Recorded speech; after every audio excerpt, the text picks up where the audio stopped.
Rich parents hired a girl for their shy son, but what she discovered on the first night will shock you. A great love story of how she transformed a shy man into a loving partner.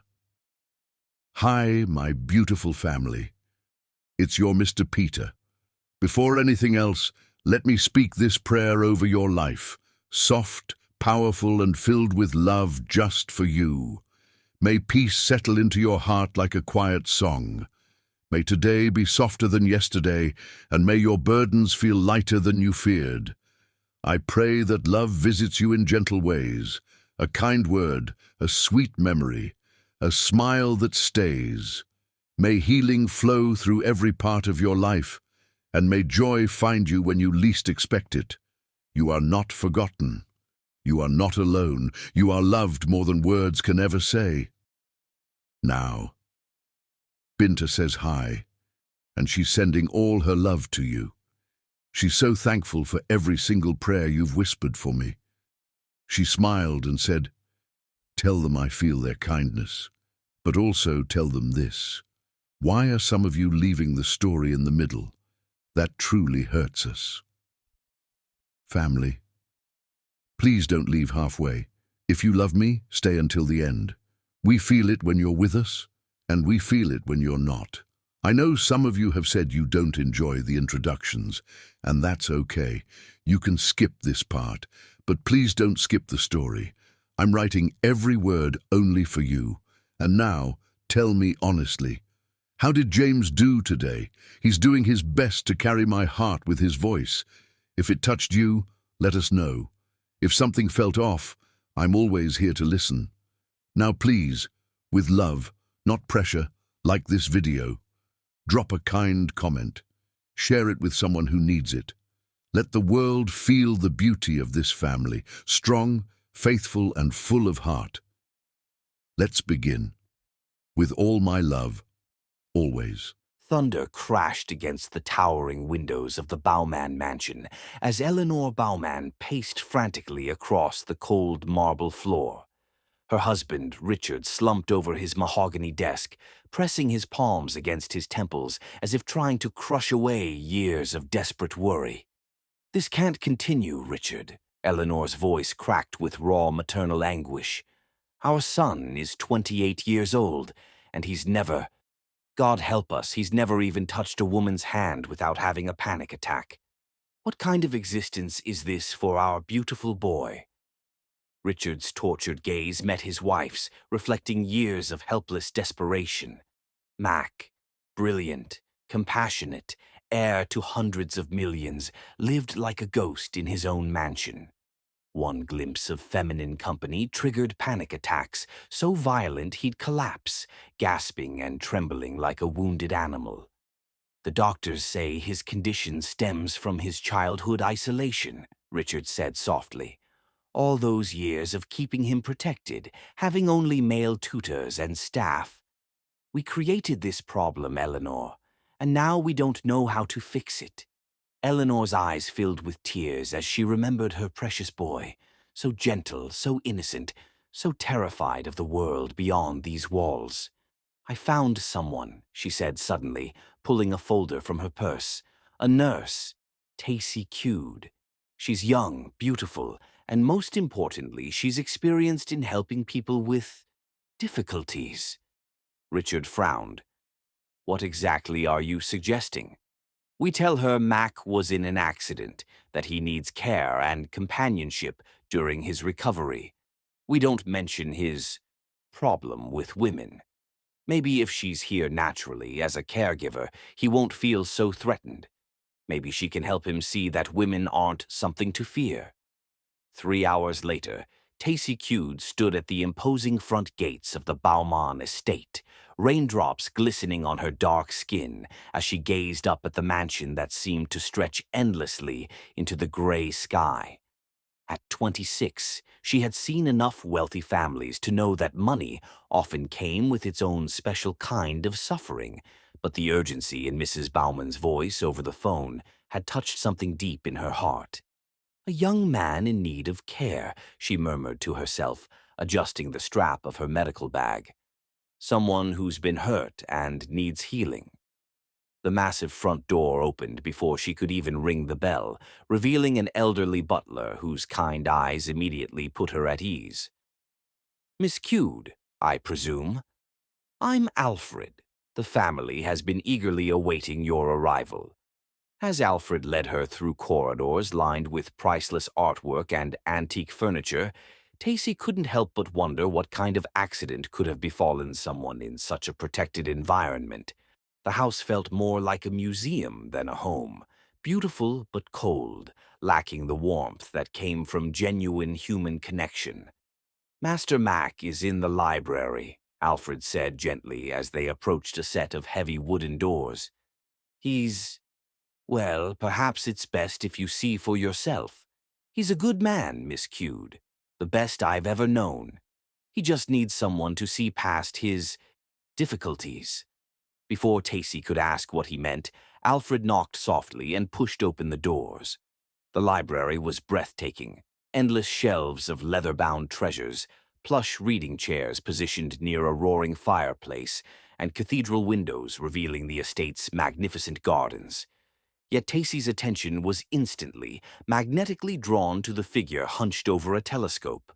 Mac Baumann shattered every expectation. Tall and elegantly lean, with chocolate-brown hair tumbling across his forehead and the most stunning emerald eyes she'd ever witnessed. But his physical beauty paled beside something far more captivating, the way he froze completely upon seeing her, hands trembling on the telescope, face flushing deep crimson as words died in his throat. I dot dot dot, Mac stammered, his voice barely above a whisper. He looked around frantically, as if searching for an escape route, his breathing becoming rapid and shallow.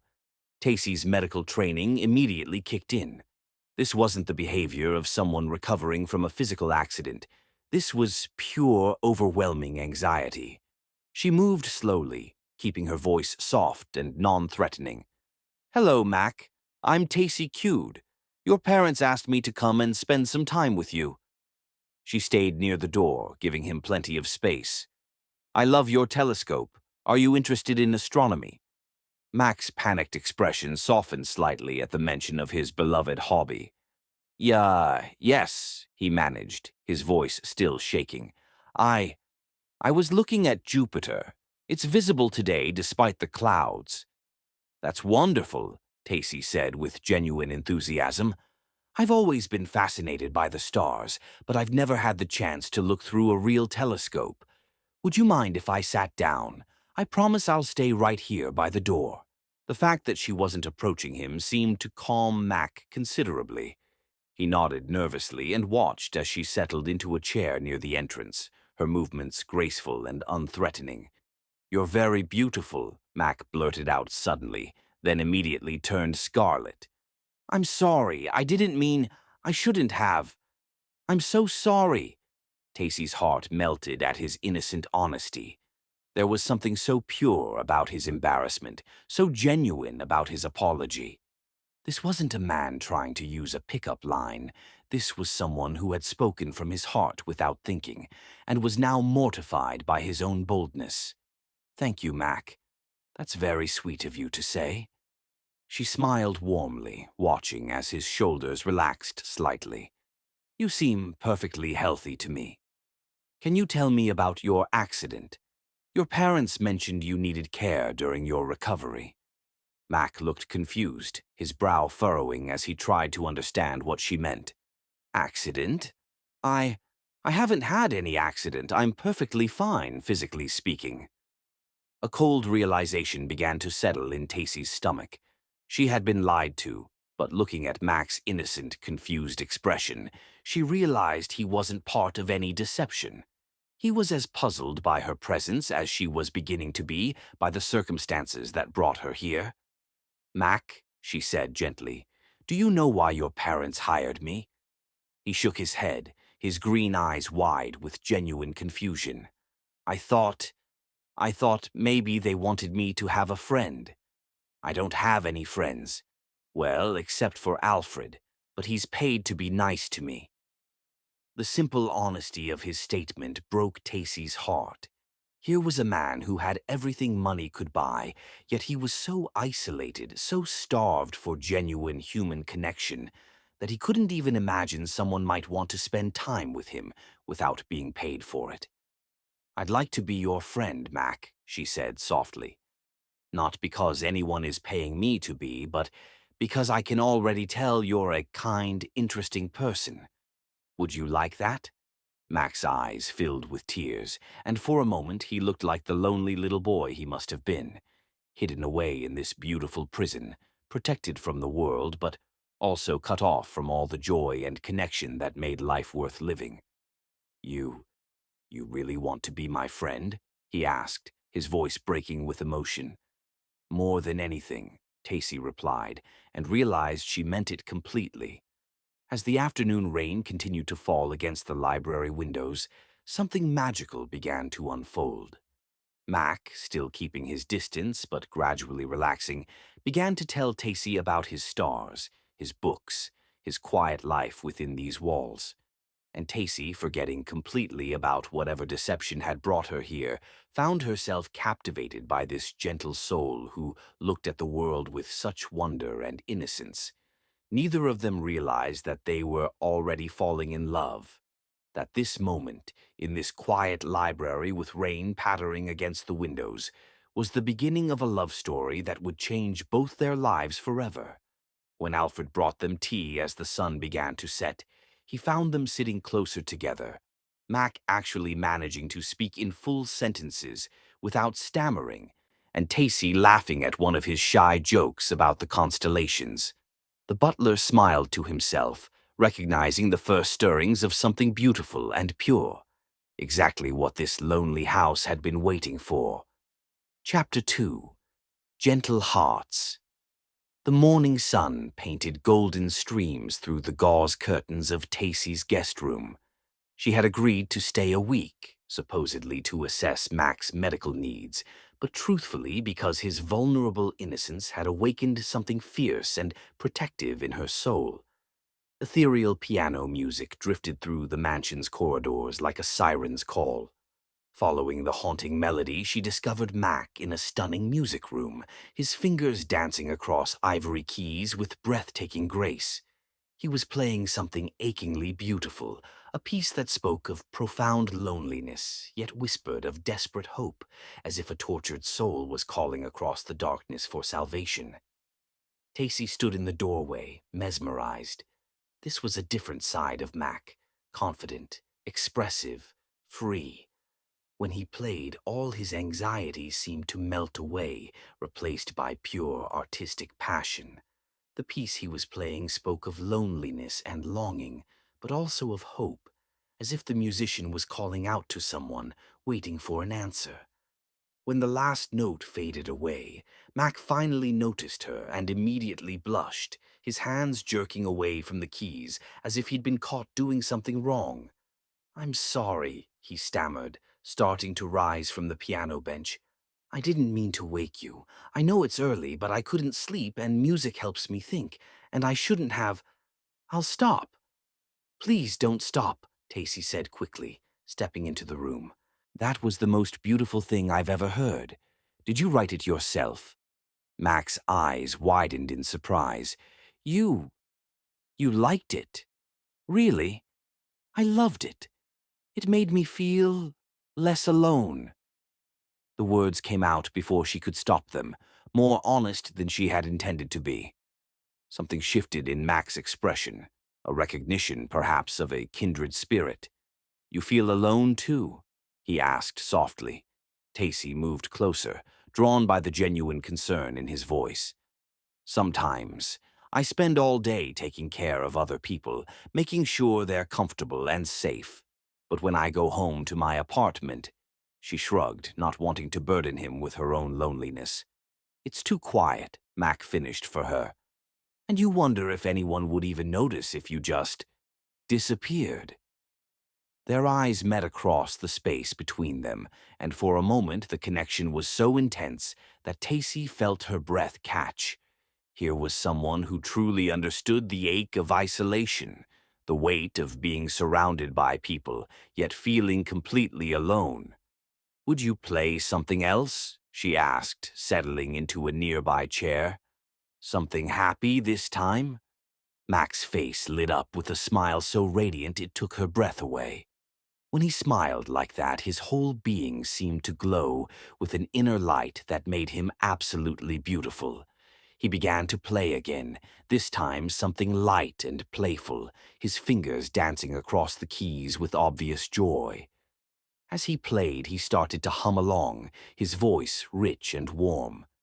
Gradually, the humming became soft singing, and Tacy realized he was making up words as he went. A silly song about a butterfly who couldn't decide which flower was prettiest. Despite herself, Tacy began to giggle. The song was so absurd, so childlike and innocent, that she couldn't help but be charmed. Mac's singing grew more animated as he heard her laughter, and soon they were both caught up in the joy of the moment. "You have a beautiful voice," Tacy said when the song ended, "and you're very funny when you're not being shy." Mac ducked his head, pleased but embarrassed by the compliment. "I've never sung for anyone before. Only Alfred has ever heard me play, and he probably just tolerates it because he has to." "I doubt that." "You have real talent, Mac. Have you ever thought about sharing your music with the world?" The suggestion seemed to terrify him. "Oh no, I couldn't. People would... They would stare at me and I'd freeze up, and everyone would think I was strange. It's better if I just play for myself."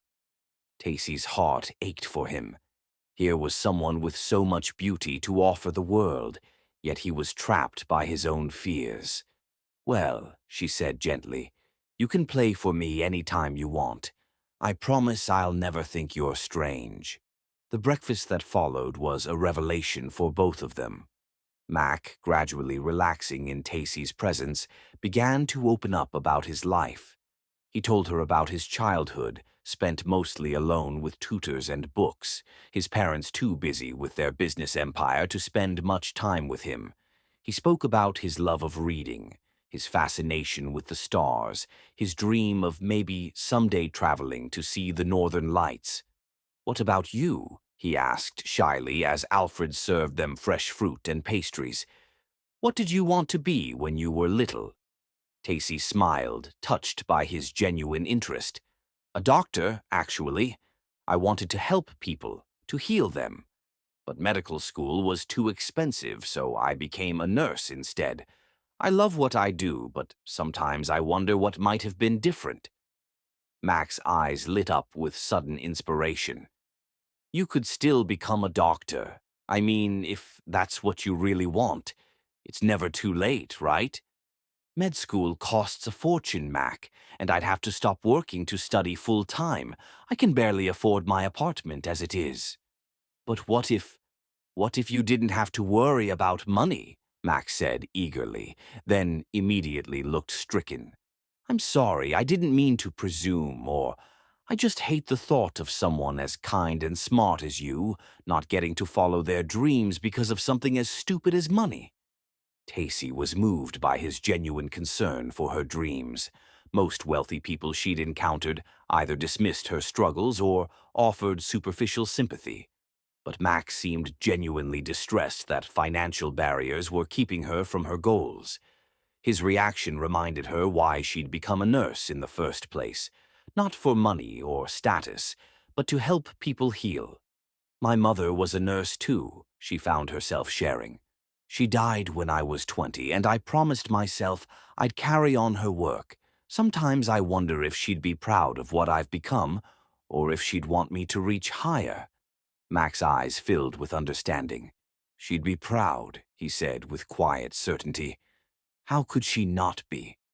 You're helping people every day, making them feel less alone. That's the most important work in the world."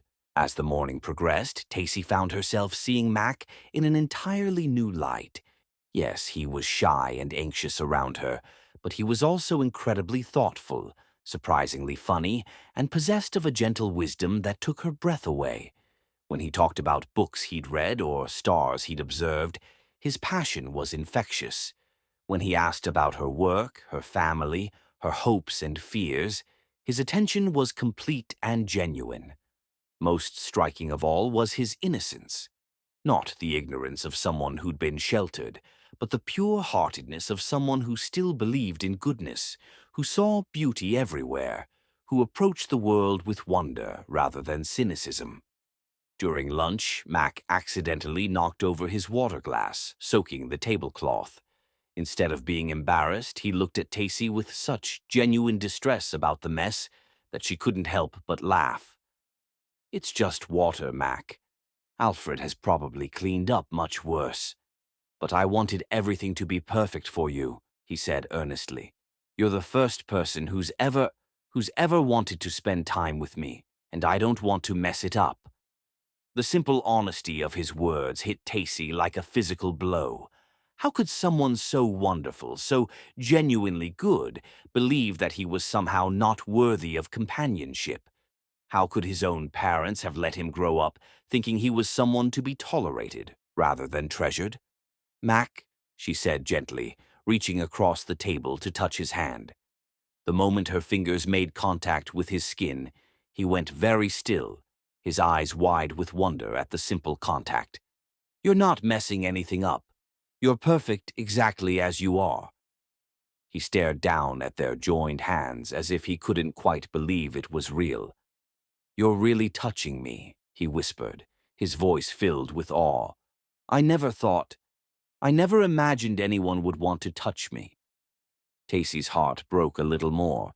His reaction to such a simple gesture spoke volumes about the depth of his isolation. "Has no one ever hugged you, Mac? Ever held your hand?"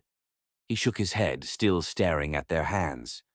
"My mother used to when I was very little, but then the panic attacks started when other women came near me, and everyone just stopped touching me. The doctors said it might make my condition worse."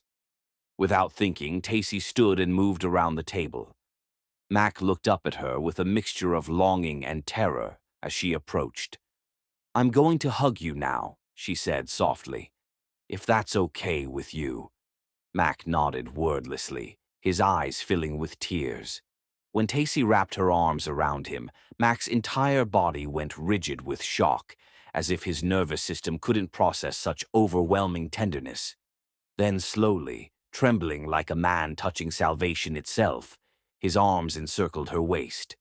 The moment he fully embraced her, he shattered completely, not from fear, but from joy so profound it consumed him. "Thank you," he sobbed against her shoulder, his tears soaking through her blouse. "Thank you for not running away from me." Tacy held him fiercely, her own eyes burning with tears. This gentle giant who could buy anything in the world had been starving for the simplest human touch. "I could never run from you, Mac. You have the most beautiful soul I've ever known." When they finally separated, Mac's face was radiant with wonder and gratitude. Something fundamental had shifted between them, a barrier had fallen, a connection had been forged that neither of them fully understood, but both of them treasured. As the afternoon faded into evening, they found themselves in the library again, sitting closer together than before. Mac showed Tacy his favorite books, reading passages aloud in his warm, musical voice.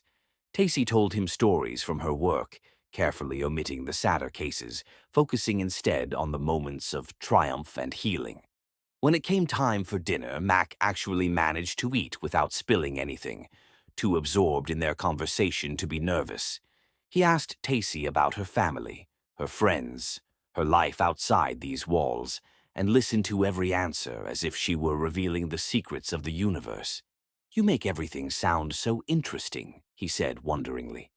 "The way you describe people, places. It's like you see magic everywhere." "Maybe I do," Tacy said, looking into his beautiful green eyes. "Maybe there's more magic in the world than most people realize." As Tacy prepared for bed that night, she reflected on the day with amazement. She had come here under false pretenses, thinking she was caring for an injured man. Instead, she had found someone who was healing her own wounded heart simply by being himself. Innocent, kind, grateful for the smallest gestures of affection. She was falling for him, she realized with a mixture of joy and terror. Falling for his shy smiles, his gentle nature, his obvious intelligence, and, most of all, for the way he looked at her, as if she were something precious and miraculous. But what kind of future could they possibly have? She was a working-class nurse, and he was the heir to a fortune. More importantly, he was so innocent, so sheltered from the world. Was it fair to encourage feelings that might only end up hurting them both?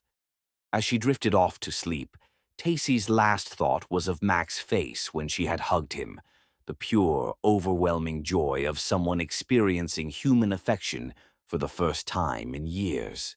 Whatever complications lay ahead, she couldn't bring herself to regret giving him that moment of happiness. In his own room across the hall, Mac lay awake, staring at the ceiling, replaying every moment of the day. He touched his hand where Tacy had held it, his chest where she had hugged him, and marveled at the lingering warmth of her touch.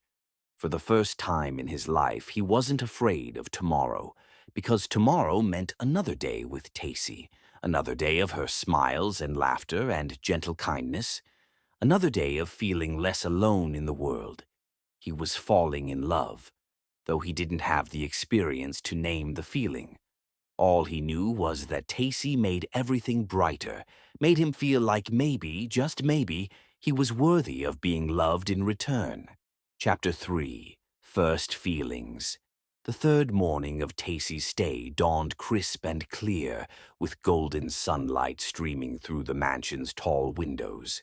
She woke to find a small bouquet of wildflowers outside her door, clearly picked from the estate's gardens by someone with more enthusiasm than skill, as the stems were uneven and a few petals had already fallen. A small note in careful handwriting accompanied the flowers. "Thank you for yesterday. I hope these make you smile. Mac." Tacy's heart melted as she held the imperfect bouquet to her chest. She could picture Mac sneaking through the gardens in the early morning light, carefully selecting each flower, probably worried the entire time that his gift wasn't good enough. The thoughtfulness behind the simple gesture touched her more than any expensive arrangement ever could. She found Mac in the kitchen, something that clearly surprised both him and Alfred. He was standing at the counter, flour dusting his dark hair and a look of intense concentration on his face as he attempted to flip what appeared to be a pancake. "Master Mac insisted on making breakfast himself this morning," Alfred explained with fond exasperation. "I'm afraid cooking is not among his many talents." "I wanted to do something nice for Tacy," Mac said, his cheeks flushing as he noticed her in the doorway. "But I think I'm making a mess of everything." The kitchen did indeed look like a disaster zone. Flour on every surface, eggshells in the mixing bowl, and what appeared to be pancake batter on the ceiling. But Mac's earnest expression and the way he was clearly trying so hard to please her made Tacy's chest tight with emotion. "The flowers are beautiful, Mac," she said softly, moving closer to him. "No one has ever picked flowers for me before." His face lit up with pure joy. "Really? You like them? I wasn't sure which ones you'd prefer, so I picked a little bit of everything." "They're perfect, just like everything else you do." Mac ducked his head shyly, but she could see the pleased smile he was trying to hide. He attempted another pancake flip and this time succeeded, though the pancake was decidedly lopsided. "Here, let me help," Tacy said, moving to stand beside him at the stove. The proximity clearly affected Mac. She could see his hands trembling slightly as he handed her the spatula, his breathing becoming shallow when their fingers accidentally brushed. "You don't have to," he said quietly. "I know I'm not very good at anything practical." "That's not true. You're good at lots of things. Music, astronomy, making me feel special." She bumped his shoulder gently with hers, and he nearly dropped the mixing bowl. "Besides, cooking is more fun with company." Working together, they managed to produce a stack of reasonably edible pancakes. Mac was a surprisingly eager student, hanging on her every instruction as if she were teaching him the secrets of the universe. When she showed him how to test the pan's temperature with a drop of water, he watched her hand so intently that she began to feel self-conscious. "Mac, is everything all right?" "I love watching your hands," he said innocently, then immediately turned scarlet. "I mean, not in a strange way, you move so gracefully, and when you do things, it all looks so easy and natural. I could watch you do anything." The simple honesty in his voice made Tacy's pulse quicken. There was something incredibly sensual about the way he looked at her, not with the calculating gaze of a man trying to seduce her, but with the wonder of someone seeing beauty for the first time. "Would you like to eat these on the terrace?" she suggested, needing some fresh air to clear her suddenly foggy thoughts. "It's such a beautiful morning." The terrace overlooked the mansion's extensive gardens, with rolling hills visible in the distance. As they settled at a small iron table, Mac seemed more relaxed than she'd yet seen him. Being outdoors appeared to ease his anxiety, and he began pointing out different flowers and trees, sharing little facts he'd learned from his extensive reading. "That's a Japanese maple," he said, gesturing toward a tree with brilliant red leaves. "In Japan, they have a tradition called momojigari, literally red leaf hunting. People travel just to see the autumn colors. I've always thought that sounded like the most beautiful kind of hunting." "Have you ever thought about traveling?" Tacy asked. "Seeing some of these places you read about?" Mac's expression grew wistful. "All the time, but I can't handle crowds or new places or—" He trailed off, looking embarrassed. "I'm pathetic, aren't I? A grown man who's afraid to leave his own house." "You're not pathetic," Tacy said firmly. "You're careful. There's a difference. But maybe someday when you're ready you could start small. A day trip, perhaps. With someone you trust." The way Mac looked at her when she said, "someone you trust," made her stomach flutter. There was such hope in his eyes, such naked longing, that she had to look away before she did something foolish like reach across the table and kiss him. After breakfast, Mac shyly asked if she'd like to see his favorite place on the estate.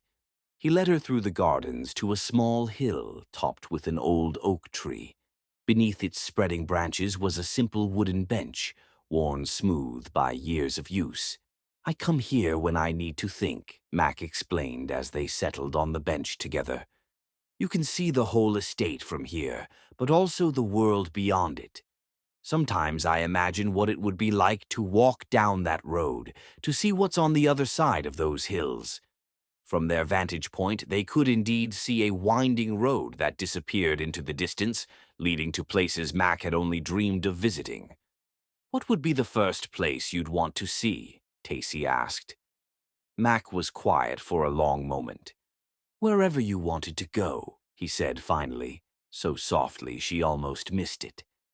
I think anywhere would be beautiful if you were there with me." The confession hung in the air between them, sweet and vulnerable. Tassie felt her heart racing as she turned to look at him. Mac was staring straight ahead, his cheeks pink with embarrassment at his own boldness. "Mac," she said gently, and he finally met her eyes.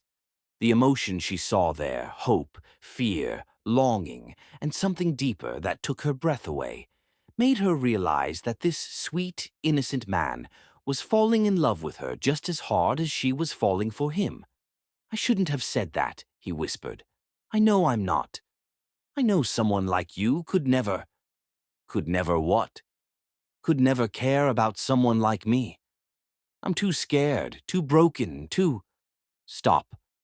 Tacy reached over and took his hand, reveling in the way he immediately turned it, palm up to interlace their fingers.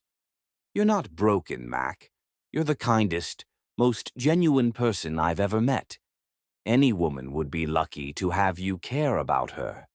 Mac stared down at their joined hands with wonder. "I've never felt this way before," he admitted. "I didn't even know I could feel this way. When you smile at me, it's like the sun coming out. When you touch me, I feel like I could do anything. Be anyone. Is that, is that what love feels like? The question was asked with such innocent curiosity that Tacy felt tears prick her eyes. Here was a man experiencing his first real feelings of love, and he was brave enough to name them, to ask about them, despite his obvious fear of rejection. "I think it might be," she said softly. They sat in comfortable silence for a while, hands linked, watching clouds drift across the sky. Mac began pointing out different cloud formations, making up stories about what they looked like. His imagination was wonderfully childlike. He saw dragons and castles and sailing ships where Tacy might have seen only white puffs of vapor. "That one looks like a heart," he said suddenly, pointing to a cloud directly overhead. Tacy looked up and laughed. "Mac, that doesn't look anything like a heart.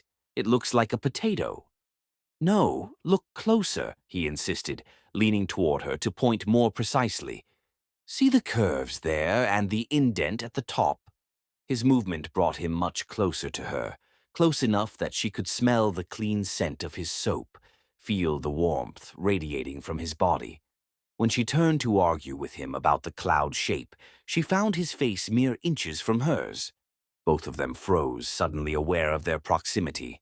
Mac's eyes went wide, and she could see his pulse fluttering rapidly in his throat. For a moment, neither of them moved, caught in the intensity of the moment. "Tacy," Mac whispered, her name like a prayer on his lips. She could have pulled away, should have pulled away. But something about the way he was looking at her, with such pure, overwhelming love that it took her breath away, made her stay perfectly still as he slowly, tentatively, leaned closer. Their first kiss was everything, soft, hesitant, achingly sweet, and absolutely world-shattering. Mac's lips barely brushed hers before he pulled back, emerald eyes searching her face desperately for any sign of revulsion or rejection. Was that okay?" he whispered, his voice breaking with vulnerability. Instead of words, Tacy answered by leaning forward and claiming his mouth again, this time with fierce certainty. Mac gasped against her lips, a sound of pure wonder and desperate hunger, his trembling hand rising to cup her face like she was made of precious glass. When they finally separated, Mac stared at her with such raw amazement that her heart shattered and rebuilt itself around him. "I love you," he confessed, the words tumbling out like a dam bursting. "I know it's insane, I know it's too soon, but I love you so desperately it feels like I'm drowning in it.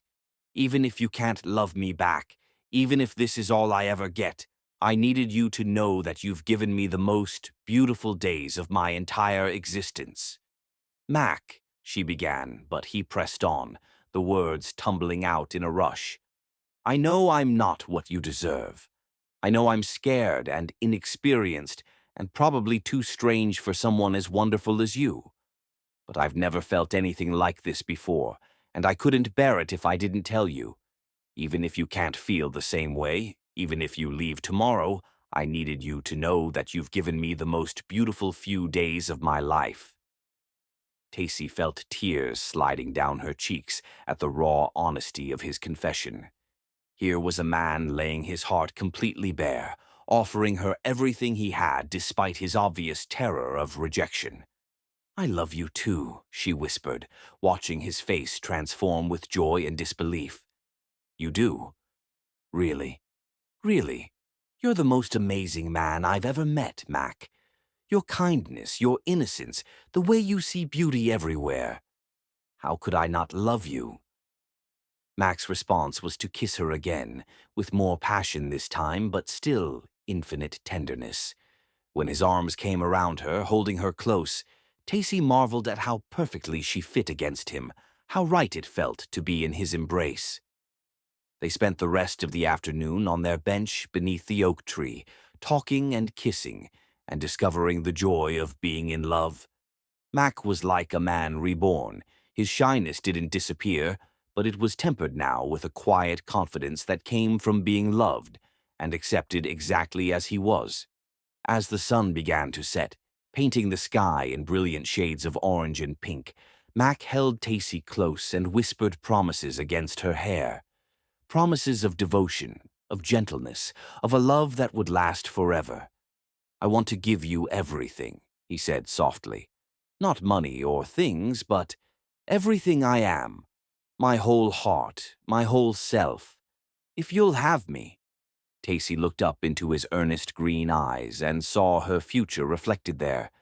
A future filled with laughter and tenderness and the kind of love most people only dreamed of. "I'll have you," she whispered back, "for as long as you'll have me." "Forever then," Max said with absolute certainty. "Forever and always."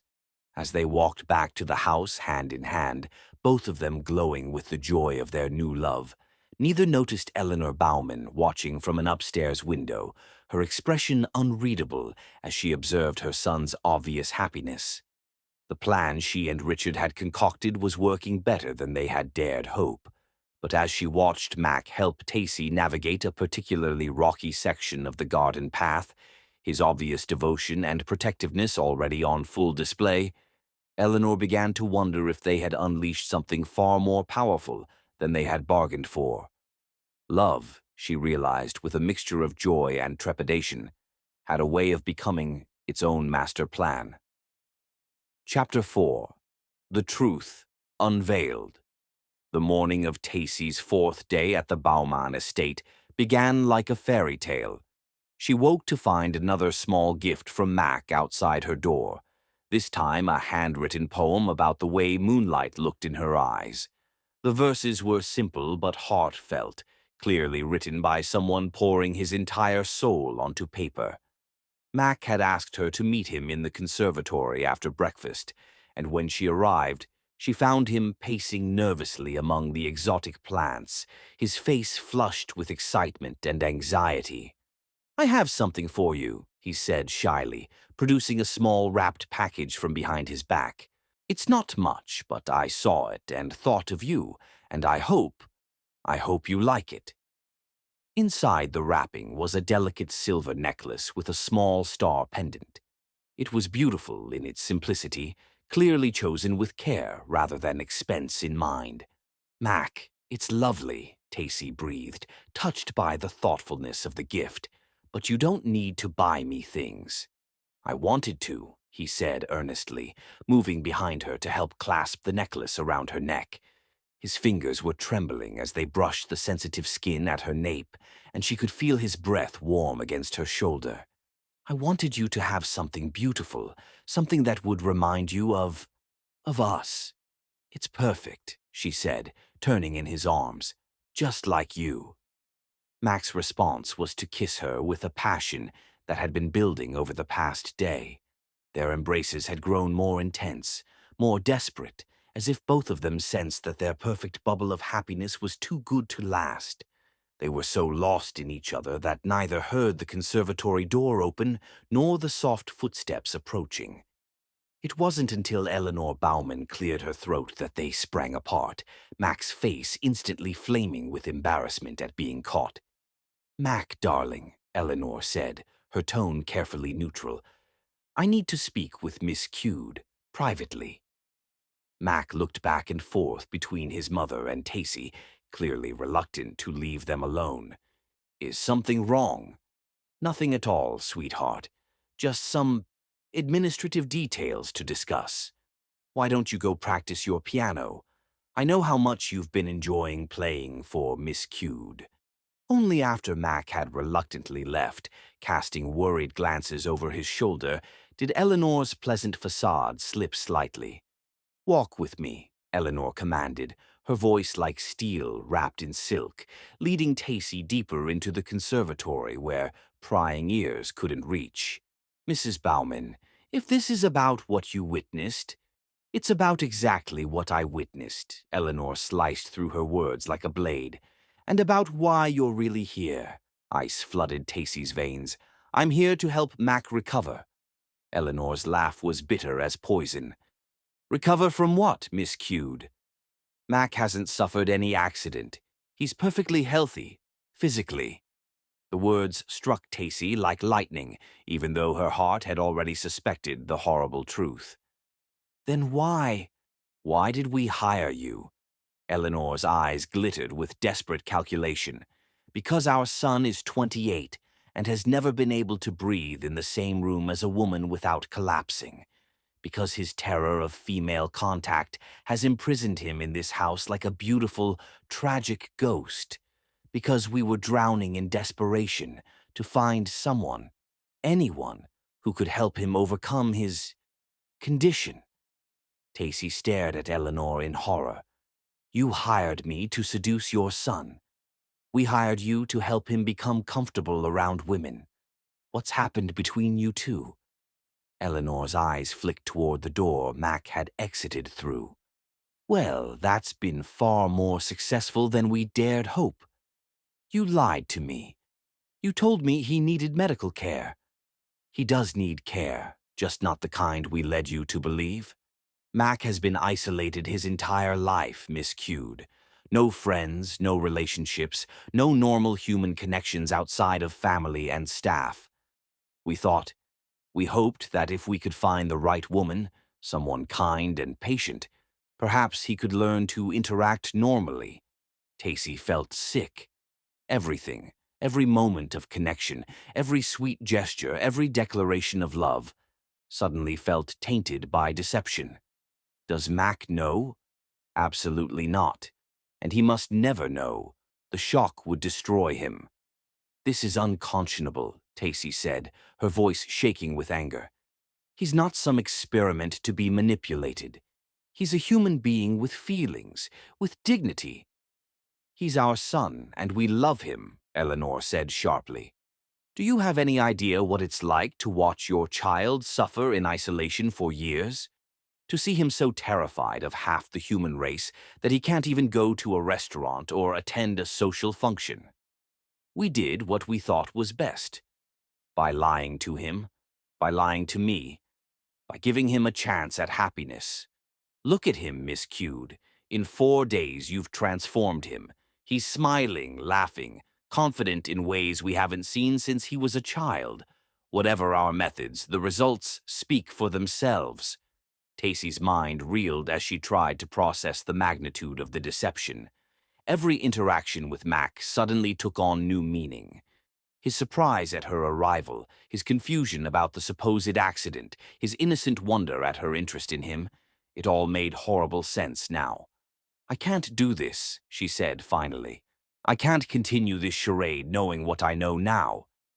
"What exactly are you planning to do? Tell Mac the truth. Destroy his happiness. Break his heart." Eleanor's voice turned cold. "Because make no mistake, Miss Cued, that boy is completely, desperately in love with you. If you leave now, especially if you tell him why, it will shatter him. And if I stay, if I build a relationship on a foundation of lies, then you give him the only chance at love he may ever have. Mac isn't like other men, Miss Cued. His condition, his isolation. Do you really think he'll ever be able to form connections with other women? You may be his only hope for a normal life." Before Tacy could respond, they heard footsteps approaching. Both women immediately composed themselves as Mac appeared in the doorway, his face bright with happiness. "Mother, have you been telling Tacy embarrassing stories about me?" he asked with a shy smile. "She looks like she's seen a ghost." "Just discussing how much she's enjoyed her stay," Eleanor said smoothly. "Haven't you, Miss Cued?" Tacy looked at Mac's radiant face, saw the love and trust shining in his green eyes, and felt her heart break. "Yes," she managed. "It's been illuminating." "I was wondering," Mac said, moving to Tacy's side and taking her hand with casual intimacy that made her chest tight, "if you might like to have dinner in the garden tonight. Alfred said he could set up a table under the stars, and I thought it might be romantic." The hope in his voice, the way he looked at her as if she were his entire world, made Tacy want to cry. This sweet, innocent man had no idea that their entire relationship was built on a lie. That sounds wonderful, she heard herself say. Mac's face lit up. Really? You don't think it's too presumptuous? I know we've only known each other a few days, but I feel like I've been waiting my whole life for you. Mac, Tacy whispered, her voice thick with emotion. I should let you two finish your conversation, Mac said, clearly sensing some tension between the women, but misinterpreting its source. I'll go arrange everything with Alfred. Tacy, would 7 o'clock be good? After he left, Eleanor turned to Tacy with a look of grim satisfaction. You see? Look at what you've given him. Look at the joy in his eyes. Are you really going to take that away? Tacy spent the rest of the day in turmoil.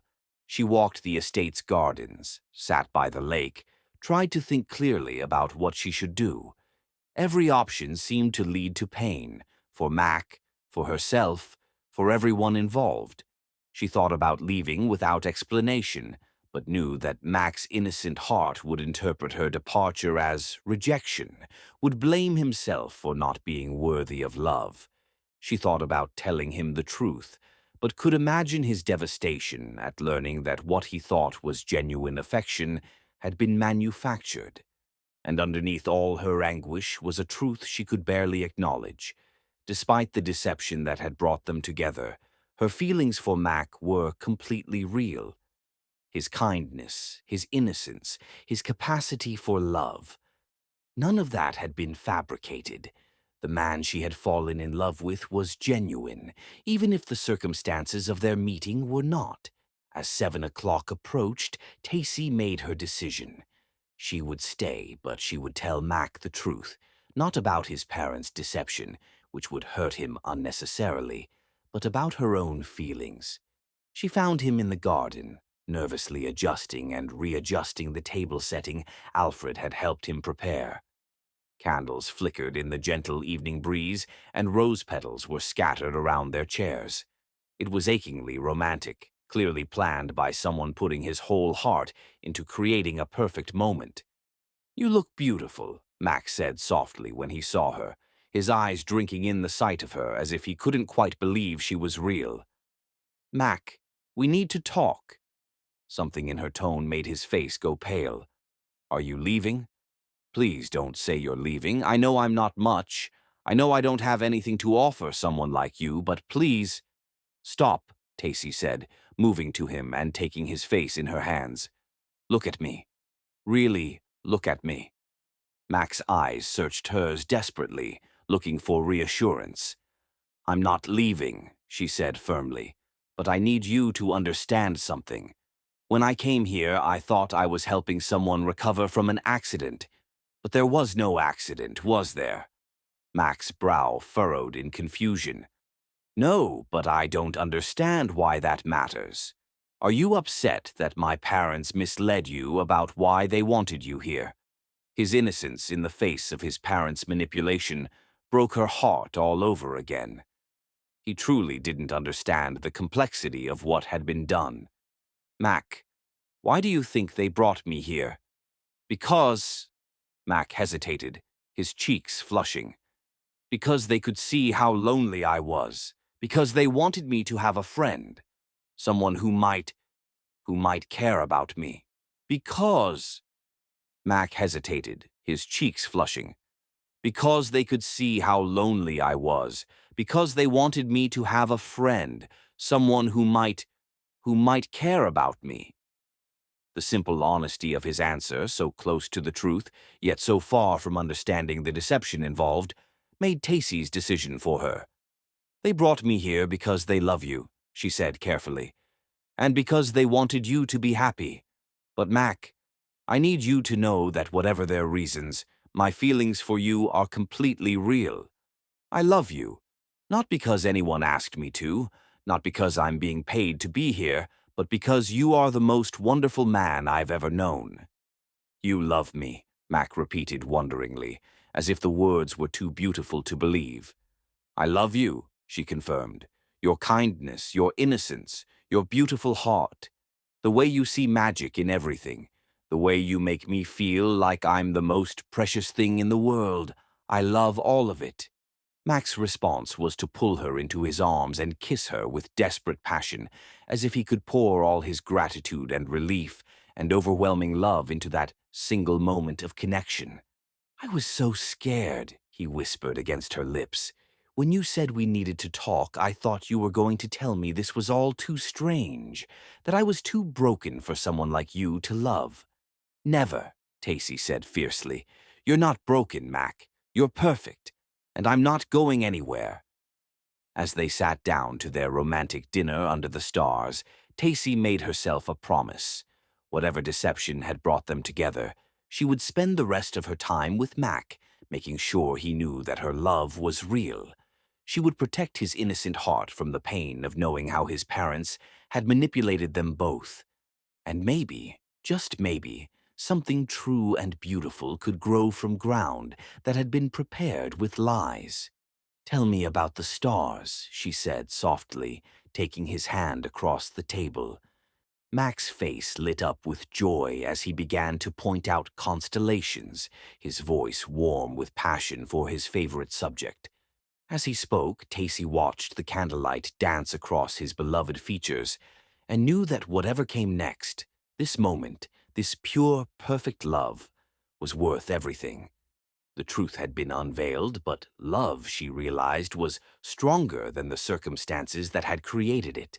And Mac's innocent heart, beating so trustingly against hers, was worth protecting at any cost. Chapter 5. Sweet Surrender. The morning sun filtered through the sheer curtains of Tacy's room as she lay in bed, replaying the events of the previous evening. Their romantic dinner under the stars had been magical, but it was what happened afterward that had truly taken her breath away. After dinner, Mac had shyly asked if she would like to see his personal observatory, a small tower room at the top of the mansion that he had converted into his private sanctuary. When they climbed the narrow spiral staircase, Tacy found herself in the most beautiful space she had ever seen. The room was circular, with windows on all sides, offering a panoramic view of the night sky. Mac's telescope stood in the center, surrounded by star charts, astronomy books, and comfortable cushions arranged on the floor. It was intimate and magical, clearly a space where Mac felt completely at peace. "This is where I come when the world feels too big," he had whispered, his arms coming around her from behind as they stood looking out at the stars. "But with you here, it feels perfect instead of lonely." They had spent hours lying on the cushions, Mac's head pillowed on her chest, as he pointed out constellations and told her stories about Greek mythology. His voice had grown drowsy and content, and eventually he had fallen asleep in her arms, looking so peaceful and trusting that Tacy's heart had nearly burst with love. She had stayed awake long into the night, stroking his soft hair and marveling at how right it felt to hold him, to be trusted with his vulnerability. When she finally woke him gently to suggest they go to their separate rooms, Mac had looked up at her with such love and contentment that she had almost asked him to stay. Now, as she dressed for the day, Tacy could still feel the lingering warmth of his body against hers, could still smell his clean, masculine scent on her clothes. She was falling deeper in love with him every moment, and the intensity of her feelings both thrilled and terrified her. She found Mac in the music room, playing a hauntingly beautiful melody that seemed to flow directly from his heart. When he saw her, his face lit up with that radiant smile that never failed to make her pulse quicken. "Good morning. Beautiful," he said softly, rising from the piano bench to greet her. The easy endearment, so natural on his lips, made her stomach flutter. "Good morning," she replied, moving into his embrace. "That song was lovely. Did you write it?" Mac blushed, ducking his head shyly. "I started it last night after you held me in the observatory. I couldn't sleep, so I came down here and the melody just seemed to pour out of me." "Play it again," Tacy requested, settling beside him on the piano bench. "Please." As Mac's fingers danced across the keys, Tacy watched his face, captivated by the passion and emotion that transformed his features when he played. There was something deeply sensual about watching him create music, about seeing his talent and artistry on full display. When the song ended, Tacy found herself leaning closer to him, drawn by an invisible force. "Mac," she whispered, her hand coming up to trace the line of his jaw. Mac turned toward her, his green eyes darkening as he read the invitation in her expression. "Tacy," he breathed, and then his lips were on hers, kissing her with a desperation that spoke of sleepless hours spent thinking about her. This kiss was different from their previous gentle embraces. It was hungry, passionate, filled with the building tension that had been growing between them since their first meeting. Mac's hands tangled in her hair as he pulled her closer, and Tacy could feel his heart racing against her chest. When they finally broke apart, both of them were breathing hard. Mac's eyes were wide with wonder and something deeper, a desire he was only beginning to understand. "I've never felt anything like this before," he admitted, his voice rough with emotion. "When I'm with you, when you touch me, it's like there's fire in my veins. Is that normal? Is that how it's supposed to feel?" His innocent question, asked with such earnest curiosity, made Tacy's chest tight with emotion. "When you love someone the way we love each other?" "Yes," she said softly. "It's supposed to feel overwhelming and wonderful and a little scary all at once." "It does feel scary," Mac confessed, "but good scary. Like standing at the edge of a cliff and wanting to jump because you know something beautiful is waiting below." They spent the morning together in easy companionship, but there was a new electricity between them, a heightened awareness of every touch and glance. When Mac helped her down from a garden wall where she had been reaching for an apple, his hands lingered at her waist longer than necessary. When she brushed a leaf from his hair during their walk, he closed his eyes and leaned into her touch as if it were the most precious thing in the world. Lunch was a quiet affair, both of them lost in their own thoughts. Mac kept stealing glances at Tacy, his cheeks flushing whenever their eyes met. Finally, he set down his fork and reached across the table to take her hand. "Tacy, I need to tell you something," he said, his voice nervous but determined. "Last night, sleeping in your arms, it was the most perfect moment of my life. And this morning, kissing you like that. I know I'm inexperienced. I know I don't understand everything about intimacy, but I want to learn. With you, if you'll teach me." The vulnerability in his request, the way he was offering himself to her so completely, despite his obvious nervousness, made Tacy fall in love with him all over again. "Are you sure?" she asked gently. "We don't have to rush anything, Mac. We can take as much time as you need." "I'm sure," he said, his grip on her hand tightening. "I've waited my whole life to feel this way about someone. I don't want to wait anymore to show you how much I love you." After lunch, they found themselves back in Mac's observatory, drawn by the privacy and intimacy of the space. The afternoon sun streamed through the windows, casting rainbow patterns on the floor as it filtered through the glass. Mac was nervous. Tacy could see it in the way his hands trembled slightly as he pulled her closer, in the rapid flutter of his pulse at his throat. But beneath the nervousness was determination and so much love that it took her breath away. "I don't know what I'm doing," he whispered as they sank down onto the cushions together. Will you show me how to make you happy?" Instead of answering with words, Tacy began to kiss him slowly, gently, letting her lips and hands teach him the language of love. Mac was an eager student, following her lead with an intuition that surprised them both. When she showed him how to touch her, where to kiss her, he absorbed every lesson with the same focused intensity he brought to everything that mattered to him. "You're so beautiful," he murmured against her skin, his voice filled with awe. "I can't believe you're real, that you're here with me like this." Their lovemaking was a symphony of tenderness and burning passion, Mac's inexperience transformed into something breathtakingly beautiful. by his desperate need to worship her. He treated her body like a sacred temple, every touch reverent yet hungry, every kiss a prayer of gratitude and desire. "You're so incredibly beautiful," he gasped against her skin, his voice raw with awe. "I can't believe you're real, that you're here letting me love you like this. You're everything I never dared dream I could touch." When she guided him through their most intimate connection, his face transformed with such overwhelming wonder and love that Tacy felt tears streaming down her cheeks. This wasn't just physical joining, it was two souls becoming one, two hearts finally finding their missing piece.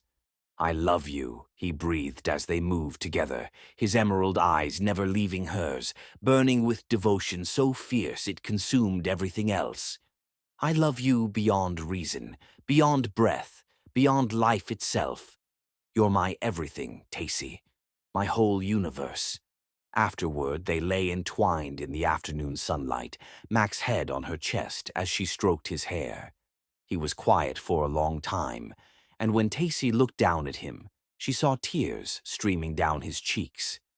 "Mac, what's wrong?" she asked in alarm, immediately worried that she had somehow hurt him. "Nothing's wrong," he said, looking up at her with a smile so radiant it rivaled the sun. "Everything's perfect. I never knew I could feel this complete, this loved. You've given me something I didn't even know I was missing." He pressed a soft kiss to her heart, then rested his cheek against her skin again. "I want to spend the rest of my life making you as happy as you've made me," he said softly. "I want to learn everything about love, everything about you. I want to wake up in your arms every morning for the next 100 years." "I want that too," Tacy whispered, her own eyes filling with tears at the depth of emotion in his voice. As the afternoon faded into evening, they talked about everything and nothing, their childhoods, their dreams, their hopes for the future. Max spoke tentatively about wanting to do more with his life than just manage the family fortune, about his desire to help people, to make a difference in the world. "With you beside me, I feel like I could do anything," he said. "You make me brave, Tacy. You make me want to be worthy of your love." "You already are worthy," she replied, kissing his forehead tenderly. "You're the best man I've ever known, Mac. You don't need to change anything about yourself." When they finally returned to the main house for dinner, both of them glowing with love and contentment, they found Eleanor and Richard waiting in the dining room. The older couple's knowing smiles and satisfied expressions made Tacy's stomach twist with remembered guilt about the deception that had brought them together. But as Mac took her hand across the dinner table, his thumb stroking gently over her knuckles, Tacy pushed the uncomfortable thoughts away. Whatever had brought them together, what they had now was real and beautiful and worth protecting. "You two look happy," Eleanor observed, her tone pleased. "We are," Max said simply, his eyes never leaving Tacy's face. "Happier than I ever thought possible." That night, for the first time, Mac didn't return to his own room. Instead, he stayed with Tacy, holding her close as she drifted off to sleep, whispering promises of love and devotion against her hair. "Tomorrow I want to show you the whole estate," he murmured sleepily. "Every place that's special to me, every spot where I've ever been lonely. I want to fill them all with memories of you, so that even when you're not with me, I'll be surrounded by love." "I'll always be with you," Tacy promised, meaning it with every fiber of her being. "Always, Mac." As she listened to his breathing slow and deepen, Tacy marveled at how completely her life had changed in just a few days. She had come here as a caregiver and found herself falling in love with the most wonderful man in the world. A man who loved her with such pure, overwhelming devotion that it took her breath away. Whatever challenges lay ahead, whatever complications arose from the circumstances of their meeting, she knew with absolute certainty that this love was worth fighting for. Mac's innocent heart, beating so trustingly against hers, was the most precious thing she had ever been given, and she would spend the rest of her life making sure he knew just how treasured he was. Chapter 6. Passionate Awakening. Tacy woke to the sensation of gentle kisses being pressed along her shoulder blade. Mac's arms were wrapped around her from behind, his warm body curved protectively around hers as the first rays of dawn filtered through the bedroom windows. "Good morning, my love," he whispered against her skin, his voice still husky with sleep. The easy endearment, spoken with such natural affection, sent warmth flooding through her entire body. Good morning," she murmured, turning in his arms to face him. Mac's hair was mussed from sleep, his green eyes soft and filled with the kind of contentment that came from a night spent wrapped in love. "How long have you been awake?" "A while," he admitted, his cheeks flushing slightly. "I kept waking up and thinking I was dreaming, that you couldn't really be here in my arms, so I stayed awake just to watch you sleep, to prove to myself it was real." The innocence of his confession, the wonder in his voice, made Tacy's heart clench with emotion. Even after everything they had shared, Mac still seemed amazed that she could love him, that she would choose to stay with him. "It's real," she assured him, leaning forward to kiss him softly. "I'm here, and I'm not going anywhere." Mac's response was to deepen the kiss, his hands tangling in her hair as he pulled her closer. Their night of lovemaking had awakened something in him, a confidence and passion that had been hidden beneath his shyness. He was still gentle, still reverent in his touch, but there was a new hunger in the way he kissed her, a desperate need that matched her own. "I love you so much," he breathed against her lips. "I want to show you. I want to learn how to make you feel as incredible as you make me feel." What followed was a morning of slow, passionate exploration as Mac discovered the joy of giving pleasure as much as receiving it. His touch was reverent but increasingly confident, his inexperience more than compensated for by his eagerness to learn and his deep desire to worship her body with his hands and lips. "Is this right?" he would ask softly, watching her face for signs of pleasure. "Do you like when I touch you here?" His earnest questions, his obvious delight when he found ways to make her gasp and arch beneath his touch, made every moment even more intense. There was something incredibly arousing about his innocent enthusiasm, his genuine amazement at her responses to his caresses. "You're perfect," Tacy whispered when he brought her to the edge of bliss with his gentle, persistent touch. "Everything you do is perfect, Mac." They made love again as the sun rose higher, this time with Mac taking the lead, his movements slow and deep, and filled with such overwhelming love that Tacy felt tears streaming down her cheeks. Afterward, they lay tangled together, both breathing hard, Mac's face buried in her neck as he tried to process the intensity of what they had shared. "I understand now," he said finally, his voice muffled against her skin. "Why people write poetry about love, why they start wars over it, why they say it can drive you mad. I feel like I could conquer the world for you, or die from happiness just from holding you like this." Breakfast was a leisurely affair taken in Mac's private sitting room, both of them wrapped in silk robes and unable to stop touching each other. Mac fed Tacy strawberries with his fingers, his eyes darkening when she sucked the juice from his thumb. Every innocent gesture had taken on new meaning, every touch electric with possibility. "I've been thinking," Mac said as they shared coffee from the same cup, "about what you said yesterday, about your dream of becoming a doctor." Mac, "No, let me finish," he said, his hand covering hers. "I know you said it's not possible because of money, but what if it could be?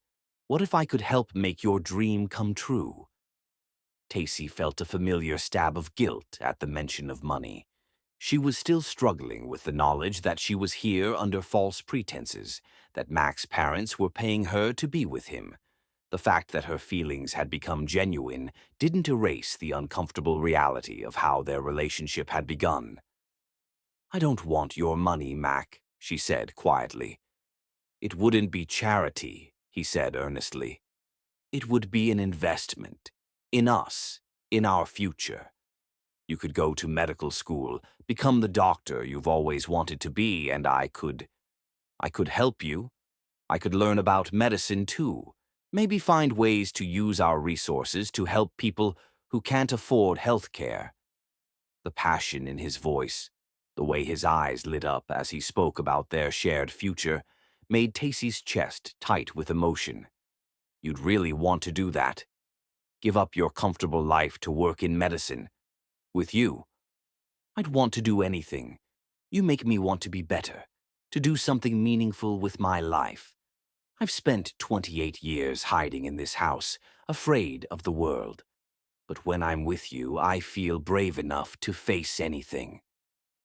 They spent the rest of the morning planning impossible dreams, the foundation they would start together, the people they would help, the life they would build based on love and service, rather than wealth and isolation. Mac's enthusiasm was infectious, his vision of their future so bright and hopeful that Tacy found herself believing it was possible. I want to take you somewhere, Mac said suddenly, standing and pulling her to her feet.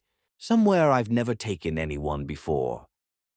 He led her through corridors she hadn't seen before, up a narrow staircase to a door marked with a small brass plaque that read, Private.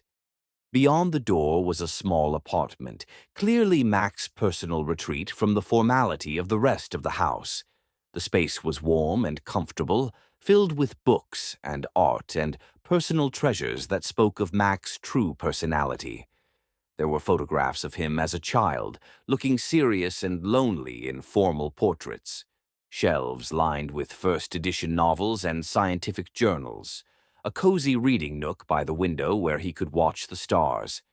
This is where I really live, Max said shyly. Where I come when I want to be myself instead of the Bauman heir. I've never brought anyone here before, not even Alfred. Tacy was touched by the trust he was showing her, by his willingness to share this intimate space. It's beautiful, Mac. It's so... you. I was hoping you might want to stay here with me, he said, his voice nervous but hopeful. I mean, if you're comfortable with that. I know it's presumptuous to assume you'd want to live with me, but I can't bear the thought of sleeping apart from you again. Instead of answering with words, Tacy pulled him down for a passionate kiss, pouring all her love and desire and commitment into the connection of their lips. Mac responded immediately, his hands roaming over her body with increasing confidence and hunger.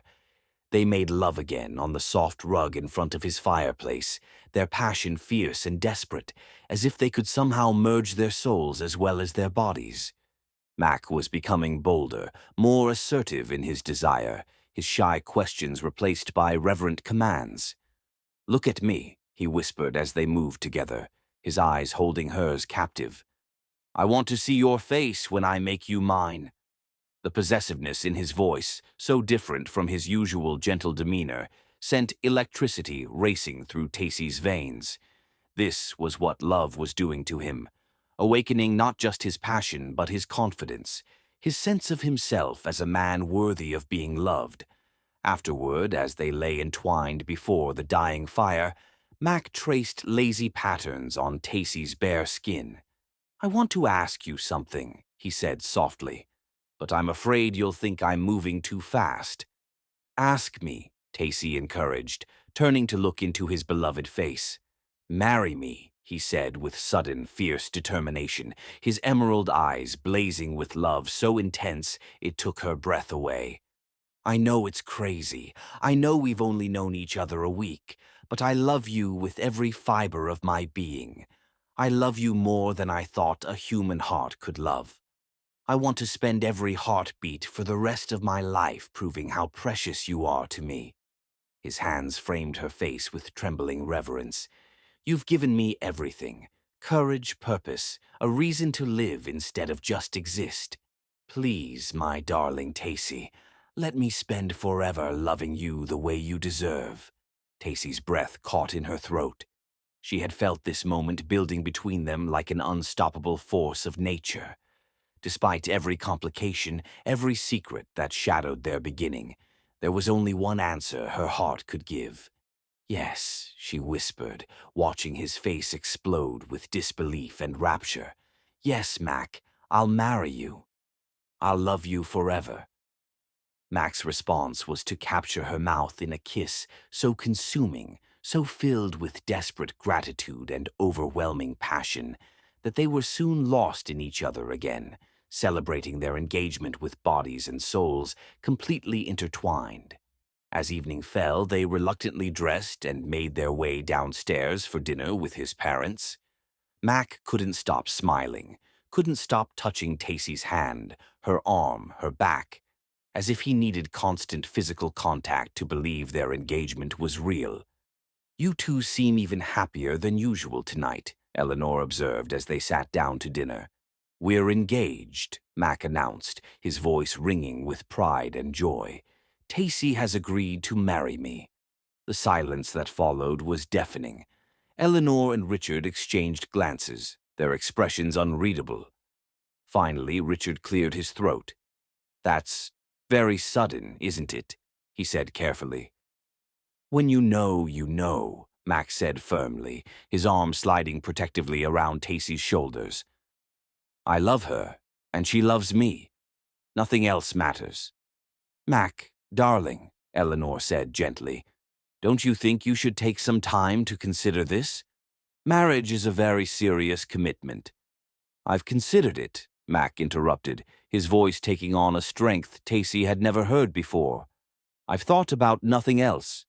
Tacy is the best thing that's ever happened to me, and I'm not going to let fear or convention keep me from the woman I love." The quiet authority in his voice, the way he stood up to his parents for the first time in his life, made Tacy's heart swell with pride.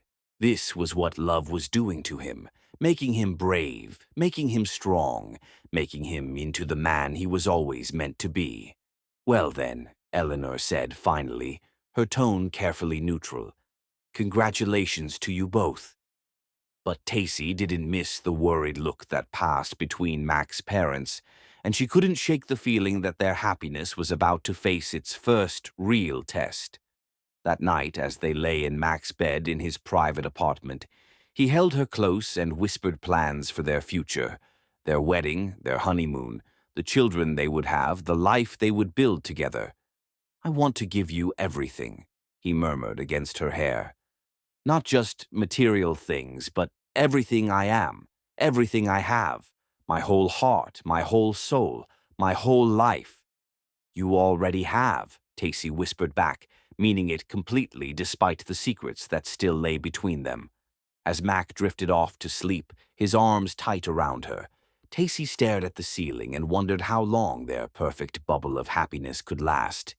She was more in love with him than ever, more committed to their future together, but she couldn't shake the feeling that storms were gathering on the horizon. For now, though, she had this moment, Mac's warm body pressed against hers, his gentle breathing in her ear, his absolute trust and love surrounding her, like a shield against the world. Whatever came next, she would face it with him by her side, and maybe, just maybe, their love would be strong enough to weather any storm. Chapter 7. Storms and Sunshine. The first devastating blow came 3 days after their engagement, shattering their perfect world like glass against stone. Alfred approached with visible dread, his usual composure completely destroyed. "Master Mac, forgive me, but there's a reporter on the phone making demands, threatening to publish stories. News of your engagement has leaked to the vultures, and they're circling for blood." Mac's face drained of all color, his hand crushing Tacy's as if she were his only anchor in a suddenly hostile world. How could they possibly know? The caller claimed multiple sources confirming that the Bauman heir had become involved with his hired nurse. Alfred's voice cracked on the last words. Tacy's stomach plummeted. She could already envision the headlines. The sheltered rich boy seduced by a calculating gold digger. the working-class woman who had obviously trapped him for his fortune. The way Alfred hesitated over the last word made Tacy's stomach clench with dread. She could already imagine how the story would be framed: the wealthy, reclusive heir and the working-class woman who had obviously seduced him for his money. "I won't talk to them," Max said firmly, his arm sliding protectively around Tacy's waist. "Tell them we have no comment." But even as Alfred hurried away to deliver the message, they could both see that their private bubble of happiness had been irreparably burst. Over the next few hours, more calls came: reporters, society columnists, even a few photographers who managed to get onto the estate grounds before security could remove them. Eleanor and Richard's reaction to the media attention was swift and decisive.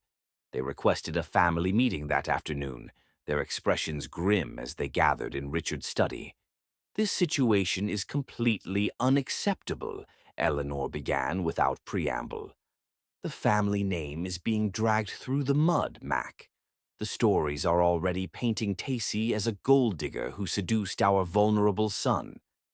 "Then tell them the truth," Max said, his voice steady despite the tension radiating from his body.